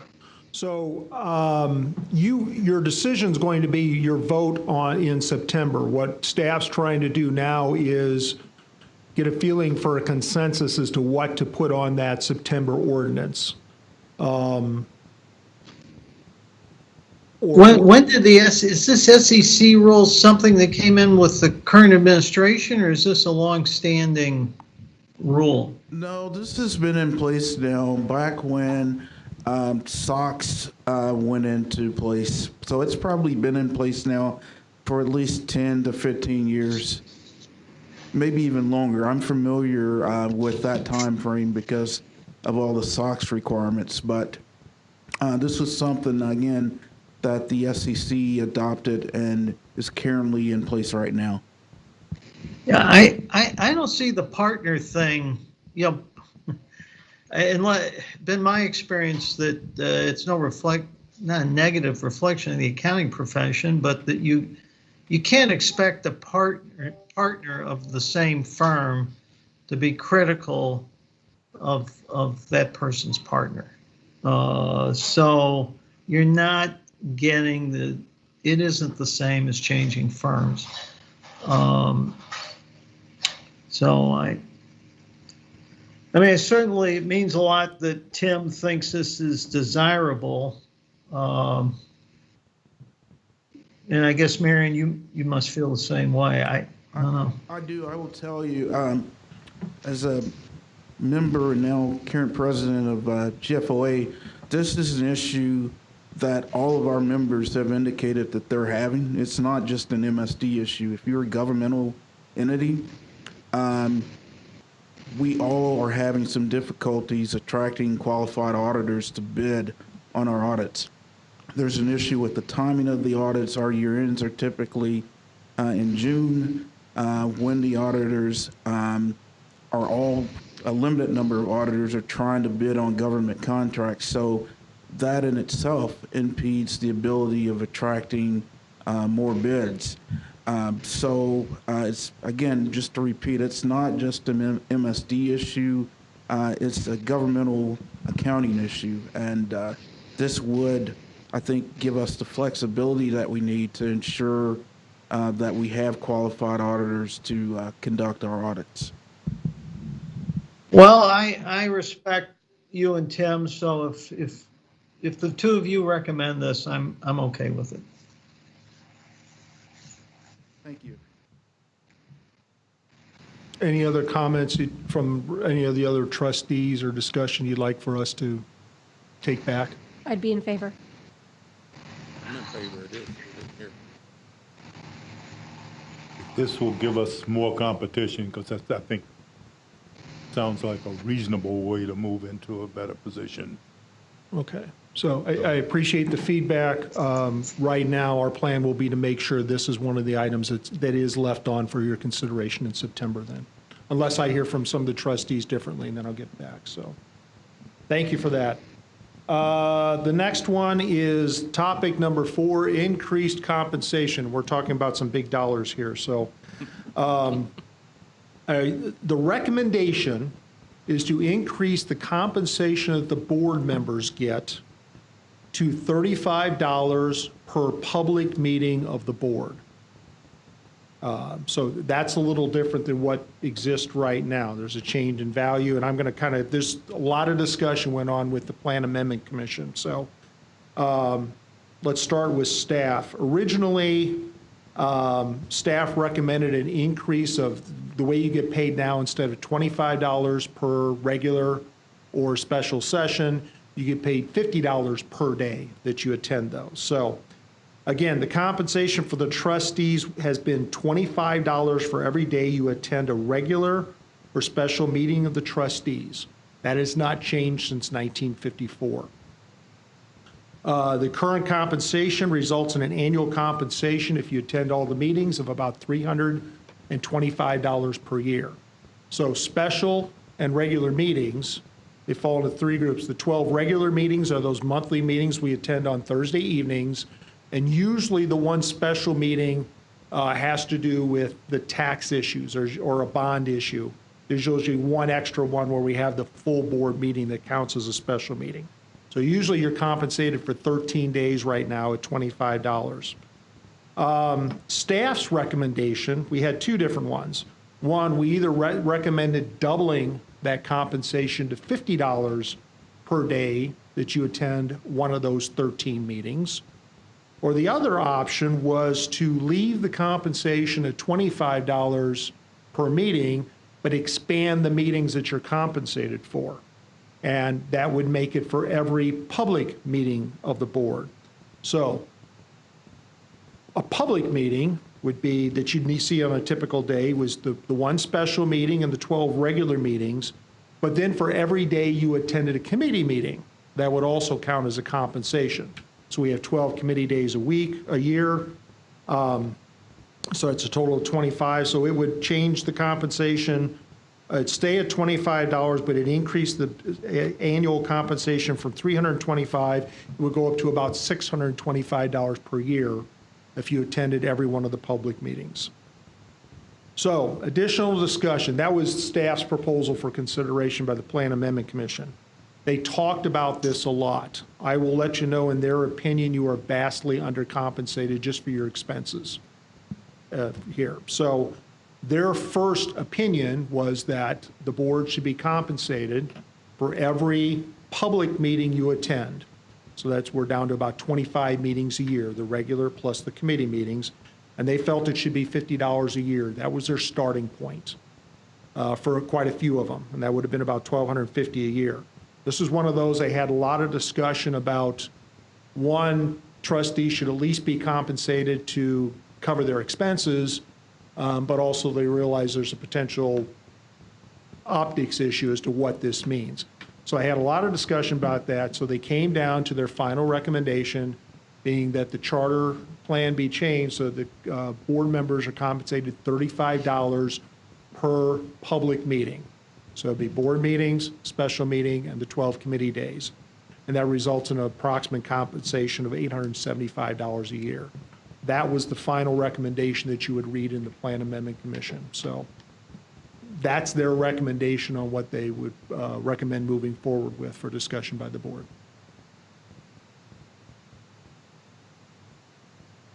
Would this be retroactive to all the years the board members? Only for the chairman.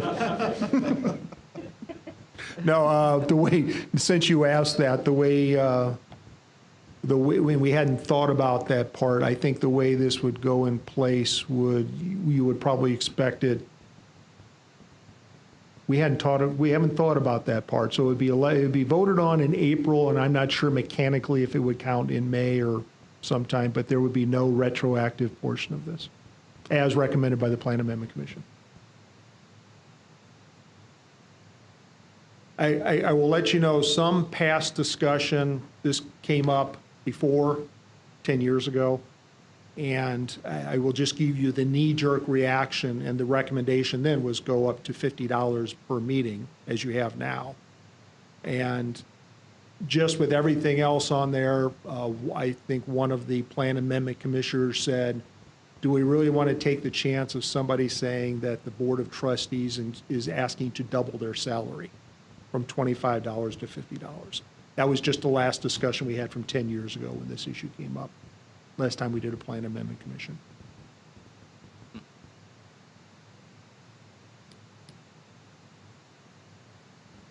Comments, discussion? 35 is better than 25. No, I mean, I guess I would say, was any consideration given to just doing away with the compensation to trustees? I mean, it's a volunteer job, I think. So not by the Plan Amendment Commission, no. I think there was a previous trustee who had that opinion, if I'm not mistaken. Yes, it will.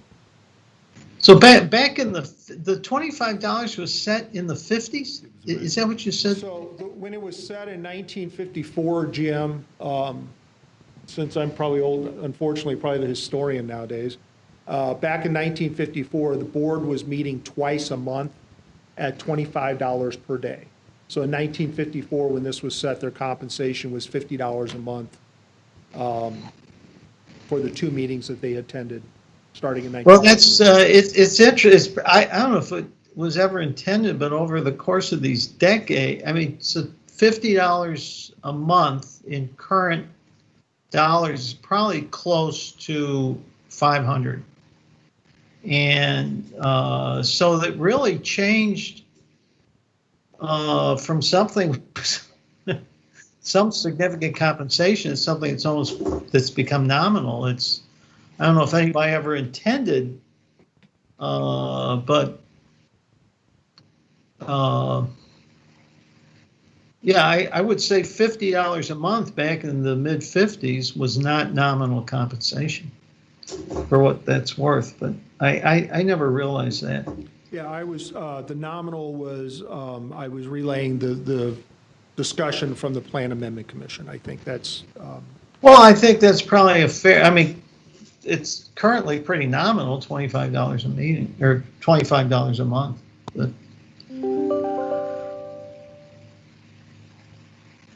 Some boards pay $1,000.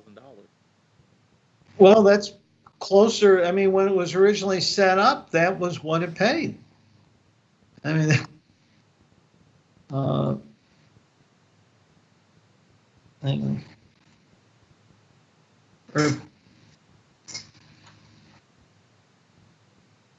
So I don't have any other comments. I mean, I don't. Does anybody else have any discussion points? What I think, unless the board has other items, I think what I'll do is I'm just going to hold this aside, and I will contact the individual board members and get a little better feel for where we stand on this issue. So we have said additional issue of should we go the other way and just say, since it's such a small amount, why should we have any compensation at all? So what I'll do is I'll just put this on the side, and I'll make individual contact with the board members and get better feel for where we think we are with this then. Do you think that's the reason, though, that you have a hard time getting people to want to be a board member of MSD? There's not nobody knocking the doors down. Well, I think Trustee Fair said it, even under the current, it is a volunteer position. That That is, was my point. I don't think anybody's doing it for the money. no, that's probably absolutely true. And my trustee or Chairman Yates, as far as, again, since we don't select the individuals, I don't know if the appointing authorities have troubles finding people or not. I don't really know. I'm under the impression, for what this is worth, that I don't know if it's necessarily finding people. They always want to find the right people to appoint. And I think MSD isn't right now at the top of the list of things that appointing authorities are worried about, not just recently, but the last couple of years. So I'm not under the impression, or I haven't been told, we can't find anybody. That's never come from a appointing authority.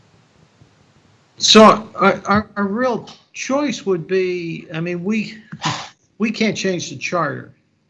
So all we could do is say, well, we don't want to make this change.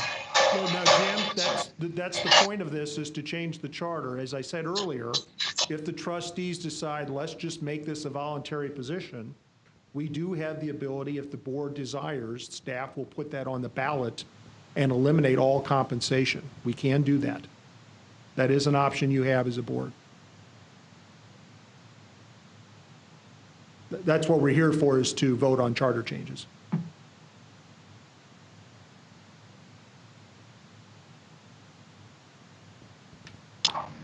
Well, I think it would be a mistake to take it, to do away with it. I really do. I think it, over the years that I've been around, I think it means something to some of the trustees, and I think they would view it as a negative. So if the trustees are okay, again, I think let's leave this, and I will have further one-on-one discussions with the trustees and see if I can get some guidance and come to something, come to what I think is the closest consensus for you to consider in September then. I'll move there. Sounds like a plan. So the next item under increased compensation, and I think this maybe becomes part of the same discussion. Right now, it has to do with the compensation for the Civil Service Commission. Because they voted and agreed to make a change, we thought it was appropriate to consider the compensation for the Civil Service Commission. Right now, the current compensation per the charter is $20 per day that they meet, with a maximum annual compensation of $500. So with the changes that was proposed by the Plan Amendment Commission for the board, they recommended, hey, if we're going to change the board, we think the recommendation would be to change the Civil Service Commission also from $25 per day they have a meeting to $35 per day, and then the commensurate maximum annual compensation of $875 that would increase those. So this is an action that can be taken completely outside of any action for board compensation for the Civil Service Commissioners. Any comments? Is this worth me talking to you separately, or would you like to discuss this openly, this for the Civil Service Commission? I got one comment to make on civil service and the board member. Some people work for a company that's on this board that when they're away from their job, they're losing money. They don't get paid when they come down here. You have to look at that. Understand what I'm saying? When you leave a job, some people, when they leave their job to come down here for a board meeting, they're off the clock where they work at. And they're giving up more than what they're gaining here. And I think they should be able to compensate for what they've lost. Even on committee day. Because I've been questioned where I used to work. They never seen a committee meeting start at 7:30 and get out of here at 11 or 12. I'm serious.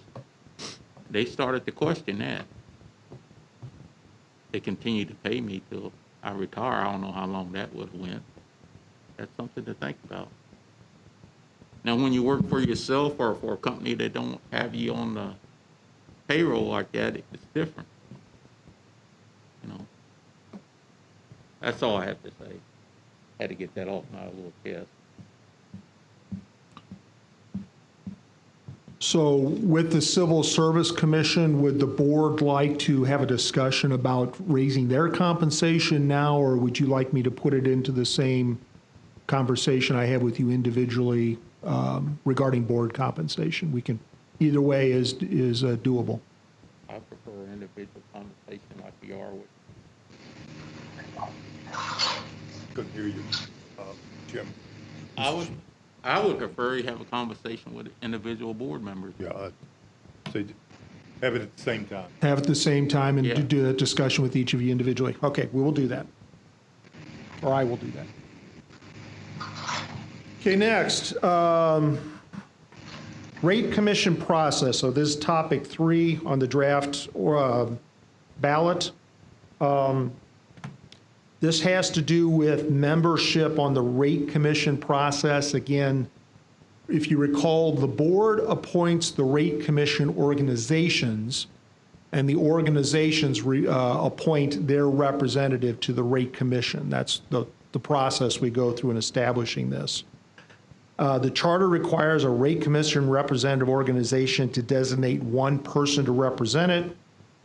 This last rate commission, one organization argued that they should be allowed to appoint multiple representatives, so in case one is unavailable, others could attend. We did not allow that. There was a concern about continuity amongst the rate commission as we were going through the process. We think the charter, staff does, we think the charter indicates you appoint one person and that person serves. If they have to be removed and you need to appoint someone else, that's fine. But the idea is not to have a pool of folks to participate in that process. This proposal just further clarifies that only one representative is allowed.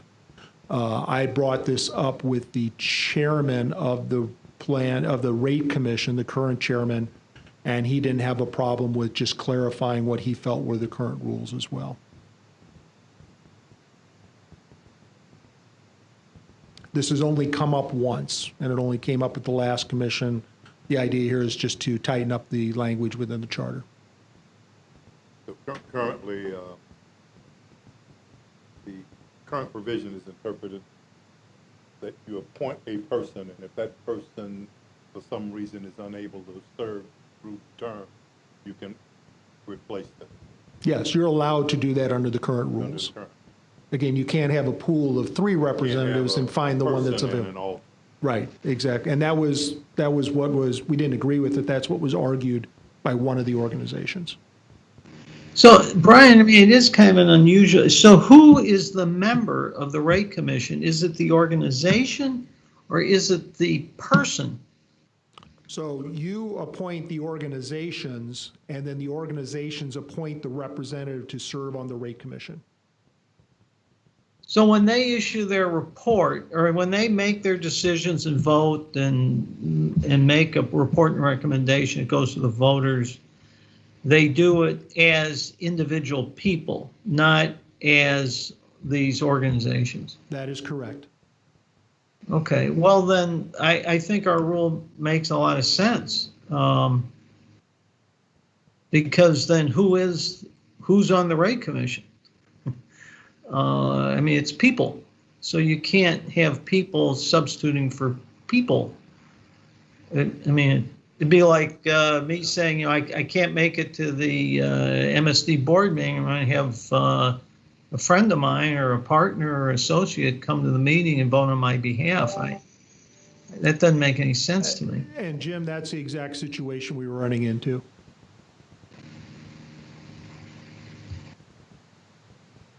Everybody, I'm seeing everybody says, let's keep this on the proposal. Everybody's okay with that change. Okay. Basically, you're saying that you're going to clarify the former position. Yes, we're just going to, we think it's there, but we're just going to tighten the language. It's one person. You can replace them if needed, but it's one person. Thank you. So the second item under the rate commission process, I recommended this to the Plan Amendment Commission, but the request came from the Rate Commission. And this has to do with changing the 5th criteria that the Rate Commission used to evaluate rate proposals. Jim?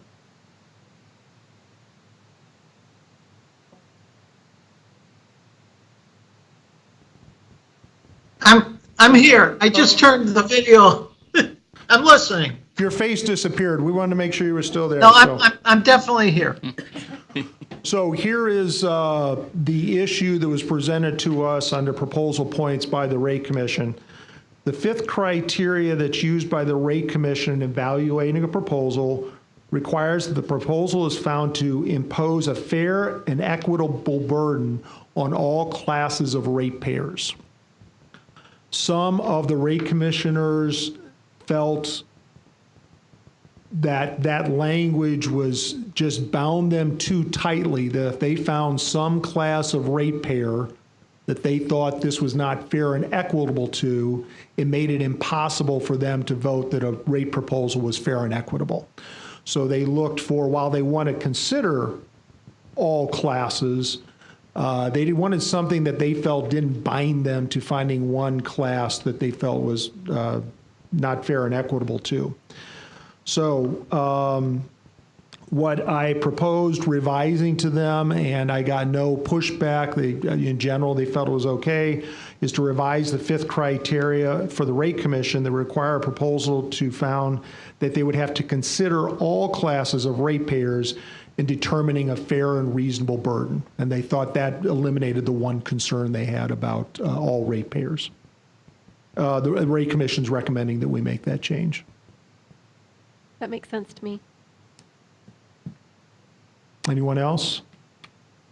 Let me think about that one. Because Okay. while it makes sense, I find that if I would, right off the top, I find that kind of difficult to apply. That criteria, because I think the purpose of the criteria is to give a test to the, quote, class of ratepayer against the rate increase or the rate.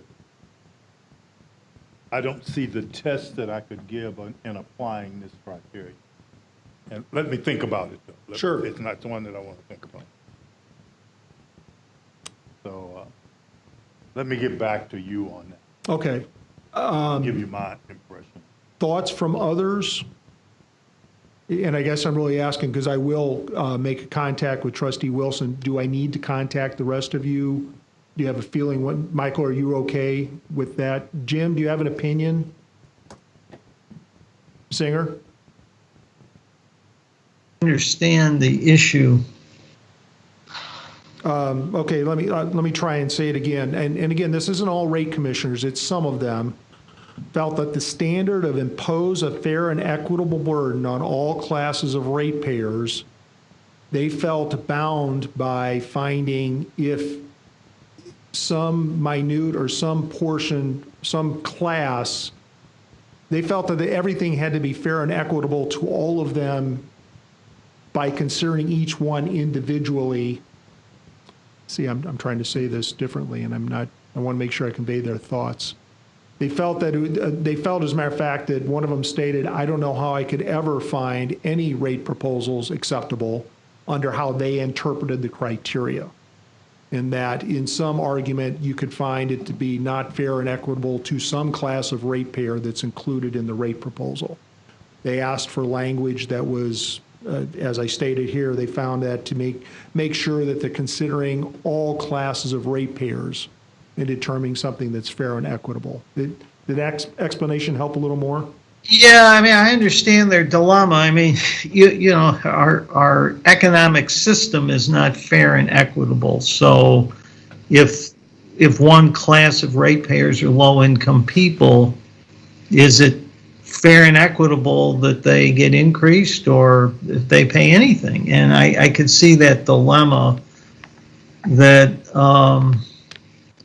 so they want to broaden the inquiry, that they get to balance, they have to consider all the classes.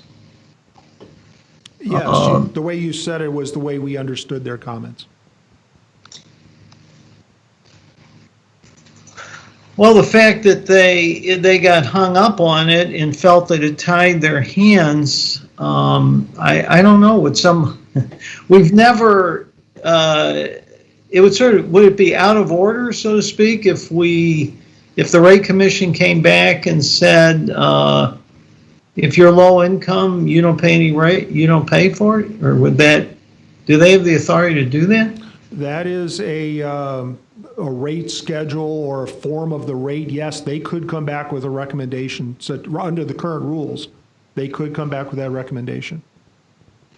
I mean, it'd be a very difficult rule to administer. I don't know how we would. Well, I'm assuming you were giving me an extreme example, but the rate, let me get the exact thing. The rate changes and the two things they are reviewing, give me a second here, I'm paging through my, they are responsible for reviewing the actual rates and the structure of any rate changes. So what you're describing, I would imagine, would be both a rate and a rate structure. That is what they're tasked with reviewing and making adjustments as they feel is appropriate before they make a recommendation to you.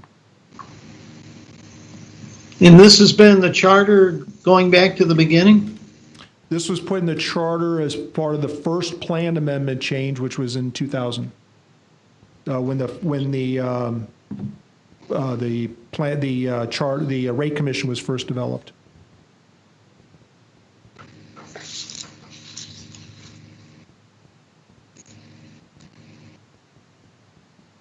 I think their response, they were asking, I'll give you more discussion, they were asking, how does the board get past that? And I think my response is the way it's currently written, the board has different language. When you review a rate proposal, you need to accept it unless you find that the rate imposes an unfair or excessive burden on one or more classes of ratepayers. And I'd indicate that language is so broad. I mean, I could I could really see why people have a problem with it. Impose a fair and equitable burden on all classes. It's sort of like, well, we should have a progressive rate based on income. That would be fair and equitable. I could see why they're hung up. What are you asking us to do?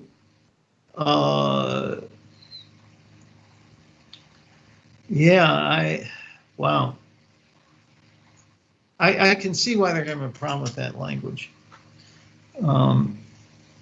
So I think their change makes a lot of sense to me. So Trustee Wilson, unless you have I think what I'll do is I will give you some time to think about this. I'll contact you sometime afterwards as we're developing the agenda for next month and just see where your thoughts are at that time then. Okay.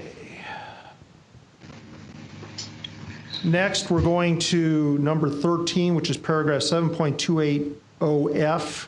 Those of you who've been on the board during a rate proposal understand this. Right now, the charter requires that the rate commission complete their work within 120 days. However, they have the ability to ask for a 45-day extension from the board to make it 165 days. Ever since we started the first rate proposal in 2003, they've always asked for a 45-day extension. Probably the last rate proposal we had them consider for stormwater was the easiest rate proposal we'd ever had. They asked for 45 days at that time as well. That, along with the time once they put their rules in place that's required to notify the public for mandatory public meetings, they have just found that their opinion is, and we don't disagree with them, they're going to require 165 days every time they do a rate change. So every time we've had a rate proposal, the board has always approved a 45-day extension. The change is to just make the process 165 days with no extension allowed. I'm in favor of that.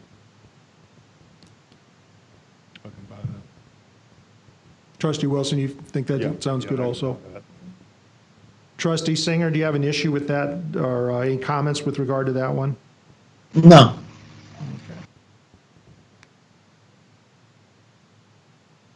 We dealt with it for 20 years. I thought that might be a relatively easy one. So next,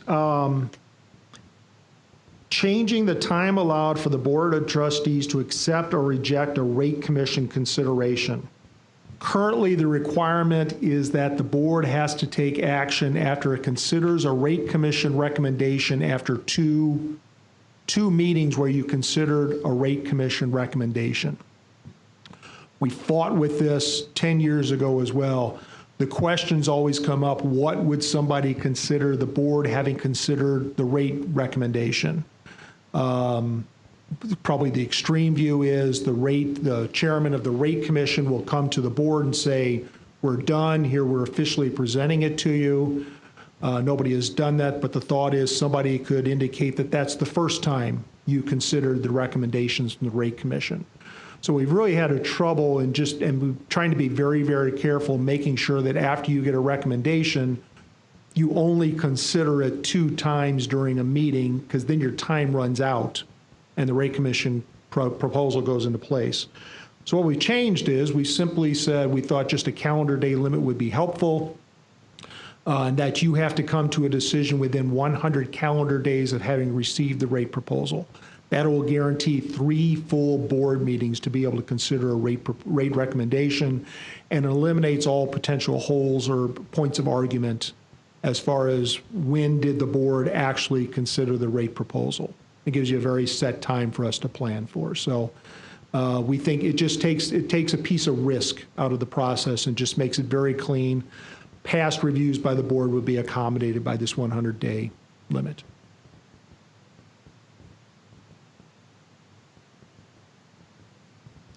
Trustee Yates, we're on 7.300C. This is the one giving the board 100 days after receipt of the proposal instead of 2 board meetings of consideration for a rate proposal. The rate commission believes that didn't really affect them, but they thought that would be a good change. Yes. Yeah. Anybody else comment? I'm seeing a shaking head. Yes. No, 2. it's, All right with me. seems fine. Okay, good. We'll move forward with that one onto the September agenda then. Next, topic 2, passage of ordinances. So right now, there's an affirmative vote of 2 trustees, 2 from each appointing authority are required for final passage of any action by the Board of Trustees. The suggestion or the recommendation was make it a solid number of 4 trustees as opposed to 2 from each appointing authority.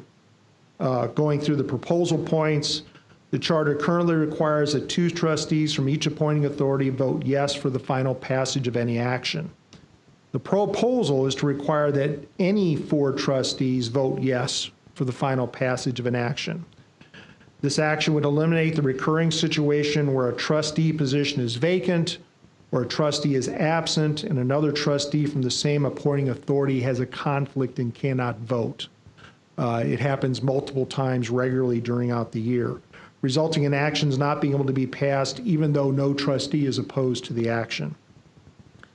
The proposed change would maintain the city-county flavor of the original charter, in that at least 1 trustee from each appointing authority under this proposal would be required to vote yes for any legislation to pass, because we would have a solid number of 4 for any legislation to pass. The proposal was approved by the appointing authorities. I did check with them. Mayor Slay was in favor of this. That's how long we've been talking about this. Mayor Cruson was in favor of this. County Executive Dooley was in favor of this. County Executive Stanger was in favor of this. Since it's been a brief time, we did have a chance to bring it to County Executive Page that this was going to go in front of the Plan Amendment Commission. He saw no problem with it. That was in a discussion in the fall of 2019. And we do have a former board member, Claude Brown, I bounced this off him as a consultant. He said, Brian, that's just one sticking point that you need to get rid of. He thought this would be a very fair way, based on his past experience being on the Board of Trustees in the early 2000s. I think, I'll admit, this is my item. This is something I pushed for 10 years ago and didn't get it started. I think it maintains all the protections and prevents us from running in some of these few situations where we just can't do business, even though nobody's opposed to a particular action. And should give us the opportunity to actually move forward on a vote on any proposal. Brian, how often do we encounter that situation where we can't move forward? So it's happened, Jim Fall recently, because we're short a city trustee, Jim Fall had a conflict. We held an item for 5 months. That was a green infrastructure project.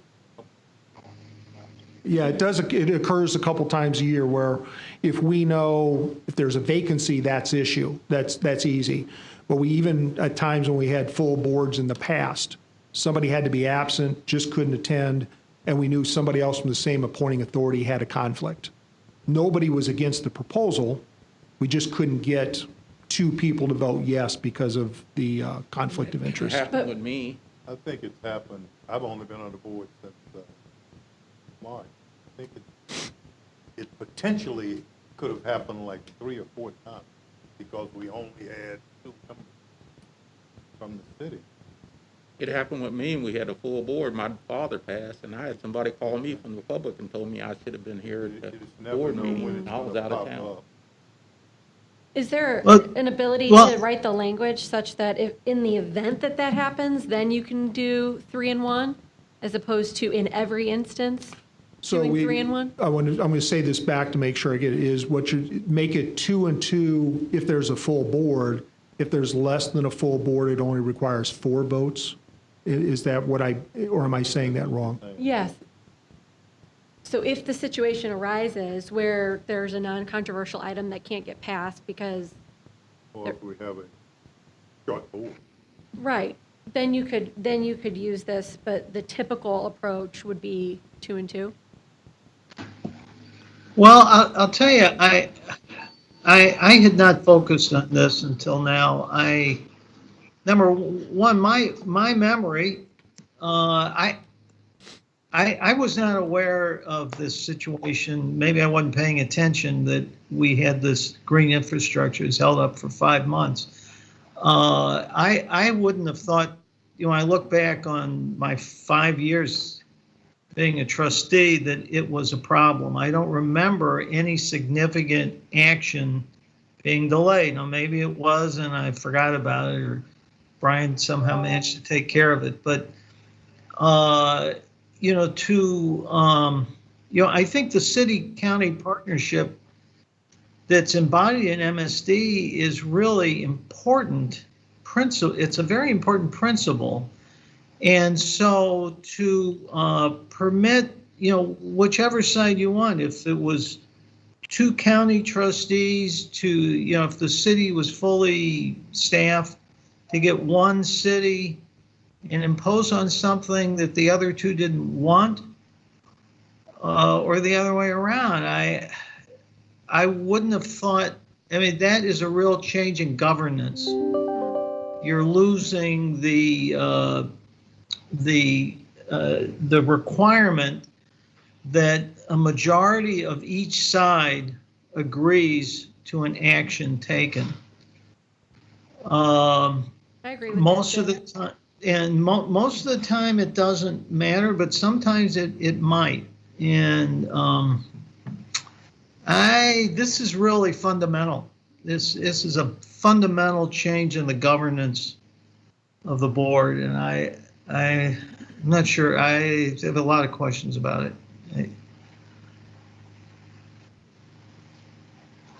I've seen a similar issue come up in my practice, and it just, I think I'm against it. I'll keep an open mind. I don't think it's a good idea. So I tend to agree with Jim, but what I was trying to suggest would be a way that we could keep the current governance of the 2 and 2, but to have something built in for the, on the off chance that there's a vacancy and there's a non-controversial item that needs to get pushed through. Okay. So I think I will discuss, let me ask another scenario so I understand where you stand. So if we had 2 county trustees who had a conflict, would that trigger in allowing 4 votes to pass something? It's only occurred once since 2003, where we had two folks from the same appointing authority, both have conflicts. They were board members, therefore nothing could ever pass for that item. Is that a situation where a 4 vote would be something in your mind that would be allowable for 4 positive votes then?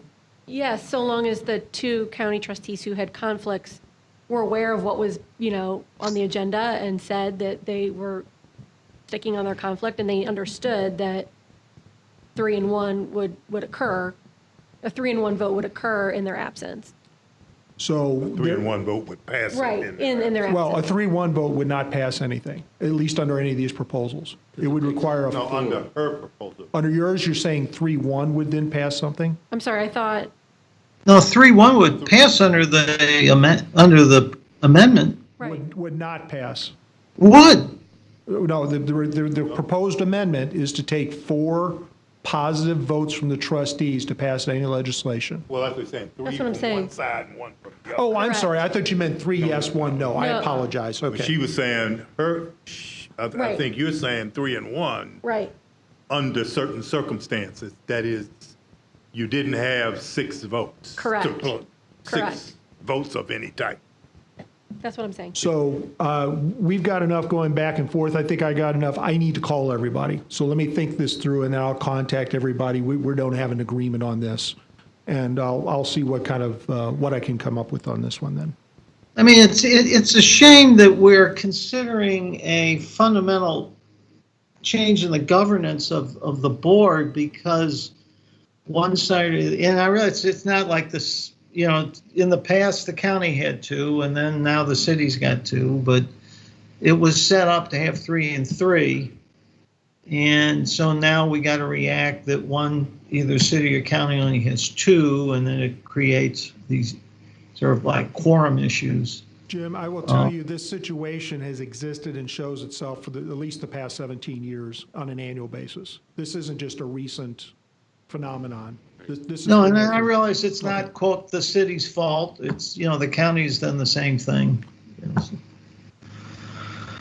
Okay, so I'll leave it there, and I'll contact and see if I can get a consensus from folks, and I'll do that through the board then, and we'll move But on. Jim, it doesn't take an absence, No, I'm not a shooting vacant angle. position to put us in this position. Correct, it does not. All it takes is You someone can shoot an angle to get abstain. stuff Right. passed.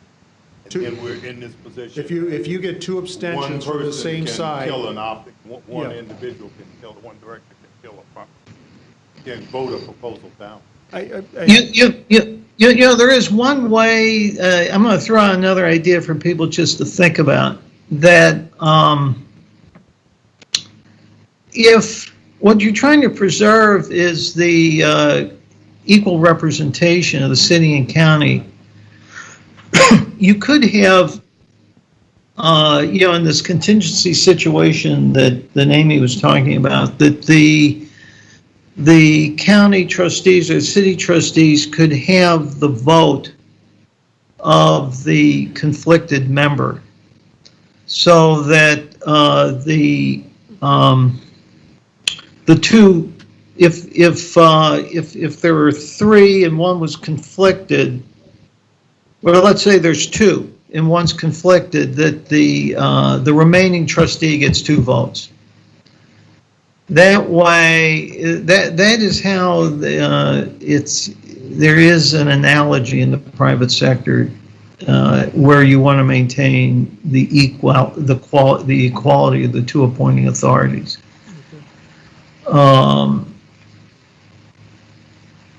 That would require a charter amendment.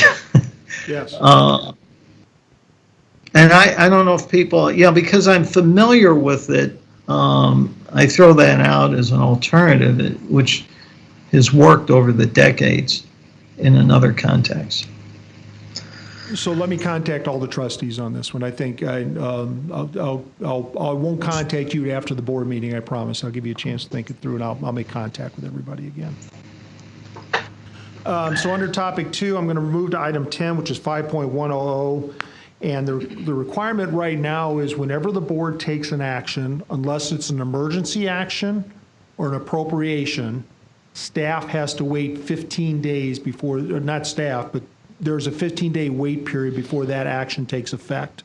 So when you vote on a Thursday, unless it's an appropriation or an emergency, it doesn't go into effect until 2 weeks from that next Friday. On the proposal points, again, the charter currently requires a 15-day waiting period for board actions to take effect, again, except when there's emergency, is included in the ordinance, or an appropriation action, such as the projects that you approve. Those go into effect immediately. The proposal is to have all actions by the Board of Trustees take effect immediately unless specifically stated in the ordinance, because the board wants to wait 15 days. Staff believes the extra public communications afforded by the board committee process as just simply what the technology is now compared to 1954 and the communications that are available to everybody, that the 15-day period isn't necessary unless there's a special situation that the board thinks it needs to be put in place. It also allows certain time-sensitive activities, and primarily things like condemnation. For instance, you approve condemnation, the right to go to condemnation if necessary. Brad or Rich have to wait 15 days before they can actually put that into action after you vote. And we do, on occasion, as we mentioned, under pre-approved appropriations, we just look for a contract approval. Since there's no appropriation, we have to wait 15 days before we actually execute that. So in general, what we think the appropriate thing to do is let the two-step process move forward and have a 15-day waiting period in special cases if the board feels it's necessary. We'd like to kind of turn this around the other way and make it the exception to the rule. I agree. I'm in agreement with that. Here, you know, this is kind of the lawyer in me. Well, I'm a lawyer, so I think about this kind of stuff. I would think what the 15-day waiting period does is it, you know, for those members of the public that pay attention to what we do, I mean, we make a lot of decisions once a month, that they get 15 days to react. I mean, I guess the most extreme thing they could do would be to go to court. But I guess they could, you know, call up Brian or lobby the board, or why? So does that go back to the original charter, that 15-day wait? Yes, I think, as a matter of fact, I think you'll find back in the 50s that it was probably standard, I think, amongst most public entities of having a waiting period. Yeah, I don't think I don't think the technology has changed people's ability to think and understand and make a decision about whether they want to do something, if they think we've made a mistake or violated their rights. I mean, what's the problem with it? I mean, is it, you feel like it's tying our operational hands by waiting 15 days to do something? So practically for certain actions, yes, it does make us wait 15 days after the board's approved. We do, and it's just an administrative process, but we got to make sure we keep track of each separate action as to when it is we can actually take action on anything. For instance, after you vote Thursday night, some stuff we know we can do Friday, and we do. Some stuff we have to make sure we know that we wait 15 days before we execute contracts or take actual actions. I think, Jim, my technology part was the opportunity for individuals to know what it is the board's considering and what's being discussed and when it's going to be voted on, both through the committee process as well as the fact that we do intro and adopt. I think that was my mention of technology, that it's just much more available to individuals who want to pay attention to what you're doing. That was my point in technology. It's on the web. They can check the web.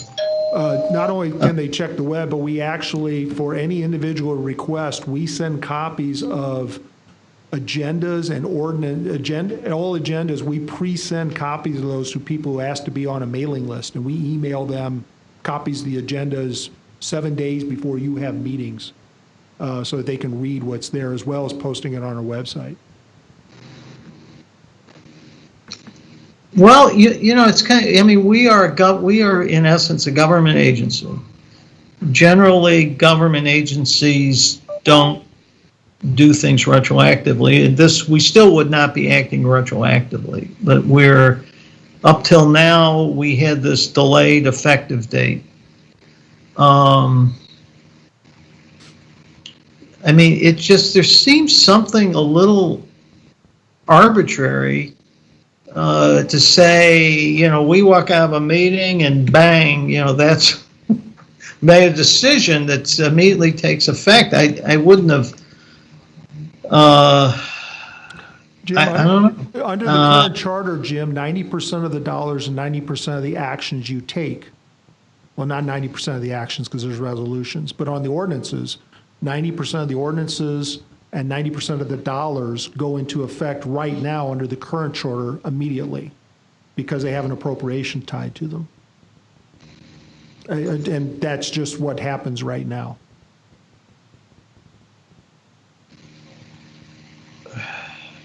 And I'm doing that just as passing on how the process works right now. I don't know. To me, it was put in there to protect the public, and I don't know if we should. I just question whether it's necessary to take it out. So what I'll put this on the call list. I'll make sure I contact everybody and see if I can get opinion from all the folks, and I'll have individual discussions with the board members then.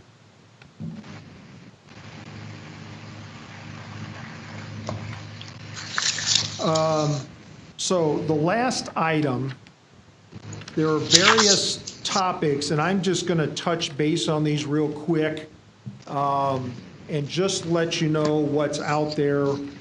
These are just minor changes. They're edits to the current charter to bring it in line with either current state laws or current practices or current wording. So I'm going to go down these 1 through 8s individually, stop a moment and get an opinion from folks. So one of the recommendations from the plan amendment condition, we have an indication in chapter 4.010 referring the city workhouse, and there was a request to simply change that to detention facility.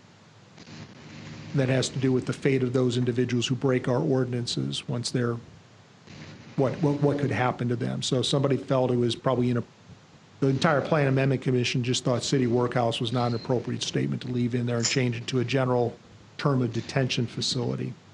Agree. Anybody want to discuss to the negative on that?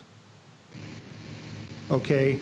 Next, with respect to trustee party affiliation, some of you have a better understanding of this than we do. In the past, at least going through the history, the language used to be that appointing authority could not appoint more than 2 individuals who are affiliated with the same party. Looking back, probably in 1954, that was easy because people either were members or actually part of a party. We have questions now with the way things work is, what does affiliated mean? And for those of you who joined, if you know, we've actually sent you a definition of affiliated, so you can tell us whether or not you're affiliated with a party. It makes it very difficult for the appointing authorities on occasion to determine what affiliated is. They both appointing authorities, this would be at the time Mr. Stenger and Lyda Cruson, has said if you change it to that would just make our job easier, and would also it would allow them to make sure they were following the rules. So the change would be that appointing authorities cannot appoint more than 2 individuals who are members of a particular party. I mean, do the political parties, to my knowledge, don't have members? They don't have official membership. I mean, do they? Yeah.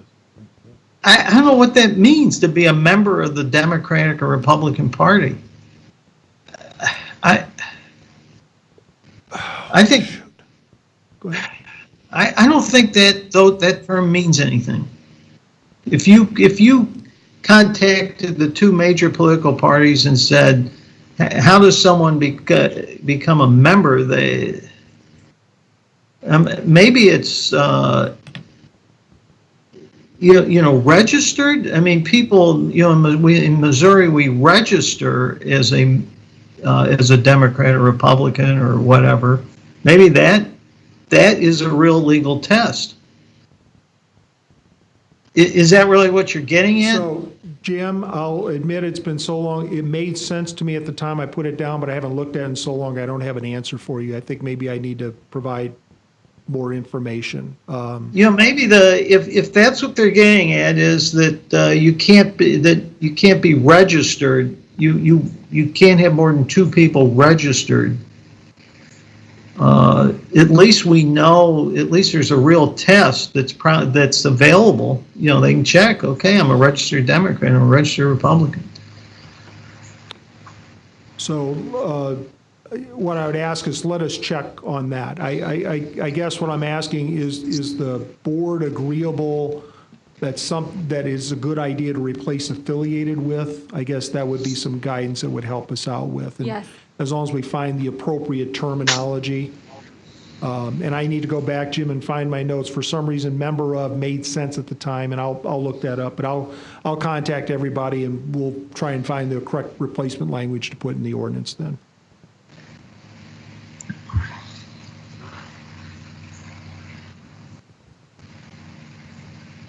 Next, from the staff, right now, there is a requirement that this district give a public presentation of an annual report to the city and county. That is a requirement.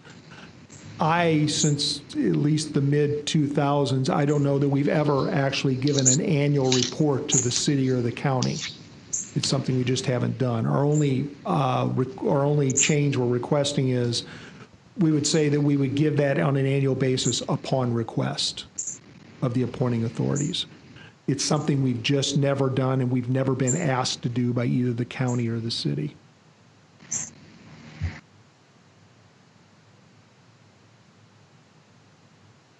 Yes, I got one yes. It's an okay way to make sure that would require. Makes sense to me. Will require us to respond if necessary. Okay, we'll go there then. Thank you. Next, 7.28B, we want to add options to the publication of a rate change notice.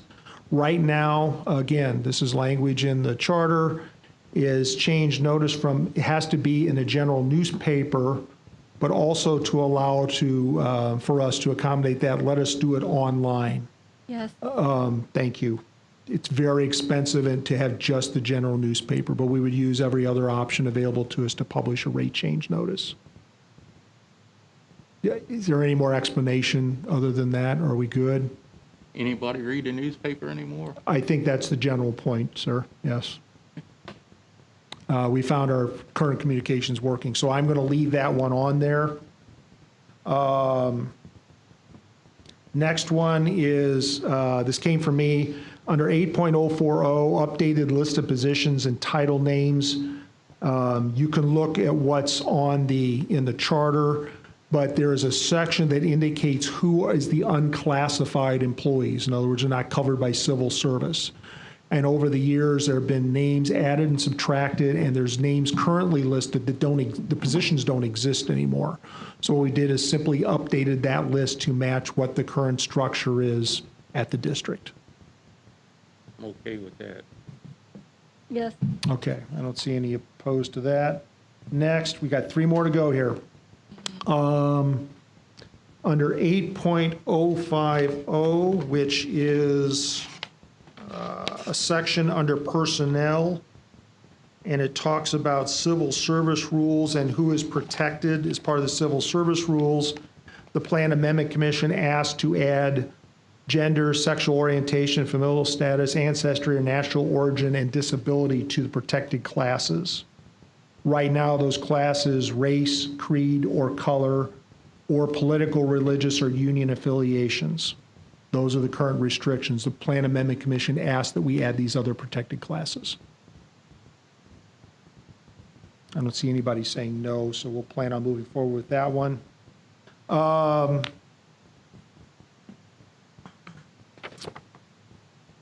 Susan, I may have to, under 8.060, which is appeal from dismissals under the civil service rules, or under the civil service guidelines. I can speak. Thank you, if you would. Thank you. Right now, the charter, when it talks about civil service hearings, refers to them as a public meeting. Under sunshine law, it's a personnel matter, so the meeting is not a public meeting. So we just wanted to clarify that. And I think the proposal is that we just remove the term public, so that the intent is still there, that the employee can come before the Civil Service Commission. They do have a hearing. It is a meeting. It's just not open to the public because it is about a personnel matter. Yes. Okay with Good that. with that one? Okay, we'll move forward there. Susan, thanks for backing me up there. I appreciate that. No problem. Finally, section 2.020, and this is requirements on extension of district boundaries. There's an extensive part on how the district can expand its boundaries. MSD does not go out and proactively try to annex areas, but Wait, can I go back to number 7? I tried to listen, trying to understand. I don't, are we excluding people from a civil service hearing, or what are we doing? No, the civil service hearings, if we do not allow the general public to attend a civil service hearing. The employee can be represented by whomever they want to be represented by, whether it's an attorney, whether it's a shop steward, whether it's, a friend of theirs. They can be represented by whomever they select. What we do not allow is the general public to attend the meeting. So, in other words, an employee, cannot have their coworkers come and sit in and attend the entire meeting. It's under sunshine law, personnel matters are considered a closed record, and therefore these hearings are about personnel matters. It's typically a disciplinary issue, and we don't allow it to be considered an open public meeting. And so what are we changing? And I don't have the charter in front of me right now. The language in the charter says public is allowed a public meeting, I think. I do have the charter. What section is that? Well, I mean, is that inconsistent with what you just said, Susan? I don't, you're sort of saying that the charter does allow the public in. It's inconsistent with sunshine law, okay? Sunshine law allows personnel records to be closed.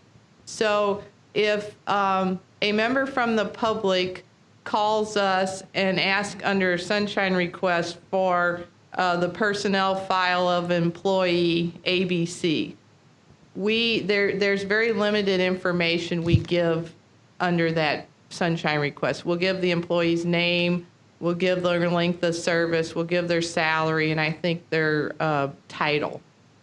So since the civil service hearings are about personnel matters, we don't allow them to be considered an open meeting.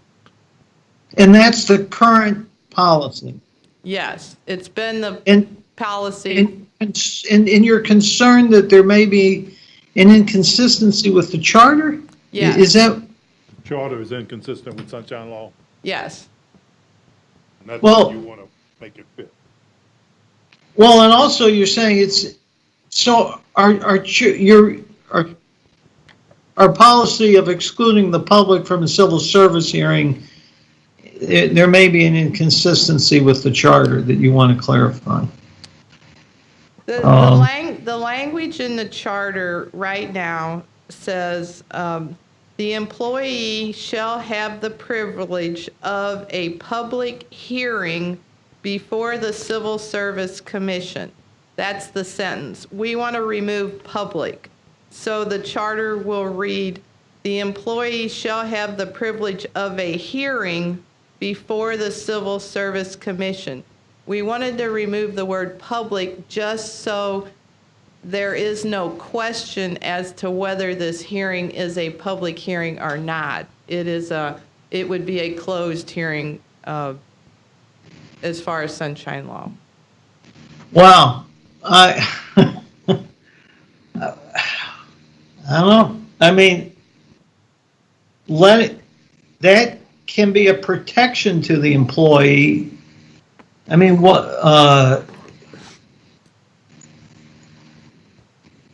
and no one, have you had problems or have there been disputes where an employee says, I'm entitled to a public hearing, I want to bring my coworkers or my friends and neighbors and family, and is that become a problem? Yes, we have had that dispute in the past. It doesn't happen a lot, but it has happened in the past, and we've had to argue, and then it comes, the Civil Service Commission is put into a position where they have to make a ruling on that. And why, I mean, I understand, I guess if an employee wants coworkers there or family, why is that become an impediment? I mean, I can understand why an employer, I mean, so we're the government, we're having a hearing, right now the employee has the right to invite the public. I know, I can understand why we don't like it. But well, why is it a good thing to take it out of the charter? I mean, is this a right of the employees? It is a right of the employees that we're taking away from them. I mean, I don't know how else you can view it. No, I think it's broader than that. If the language in the language that says public hearing, in my opinion, could mean public to anyone. So it could be, it doesn't have to be someone invited by the employee. It could just be some. Well, it could be the media. Anyone. It could be the Post, or yeah, it could be the media. Right. So, as an employee, do you want to attend that particular hearing to hear all about your disciplinary matter that's going on? Well, I don't know. I kind of view it as it's the employer. Protection. Employer doesn't want it. I kind of view it as a protection for our employees, that their disciplinary matters aren't made, public knowledge to whomever wants to sit in and hear them. Yeah, I can see it working both ways. It's both a protection. I could see.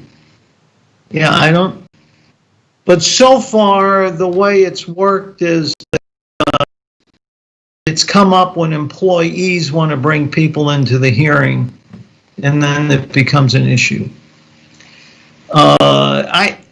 It doesn't seem right to me that closing a door that's been open until now. So, Susan, when we have a public meeting of the Rate Commission, have we been publicly posting those like we do every other public meeting?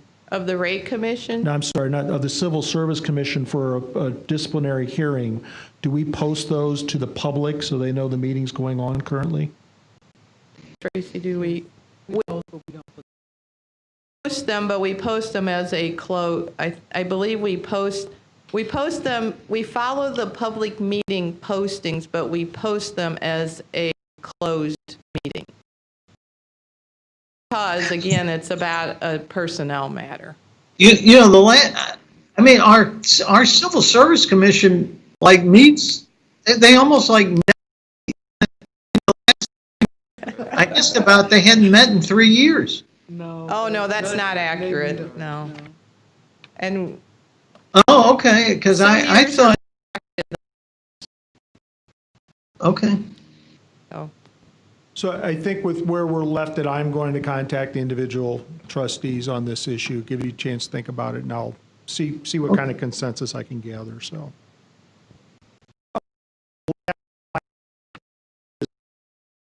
Kind of the preamble to the, said Article 2, it's about district boundaries. When somebody does request to annex into us, we provide information to them about what that means, what your requirements would be. That's not, however, detailed in the charter. They asked that we change the charter to make sure that it's a mandate, that if they want to annex in, we let them know what the rate structure is, we let them know what the capital program. Plan Amendment Commission asked to add language in to make sure we notified anybody who wanted to annex into the district what their future burden would be. I'm okay with that. That's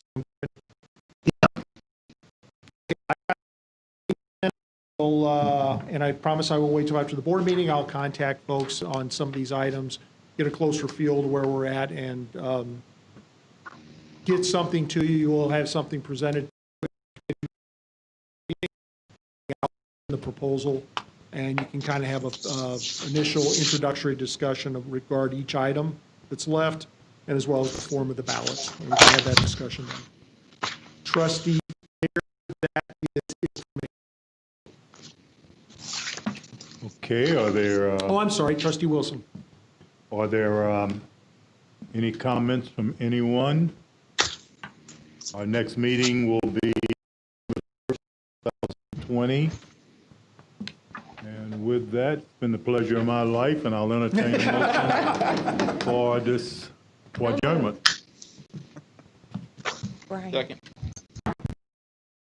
For staying with us. Thank you. Thank you. Take care, everybody.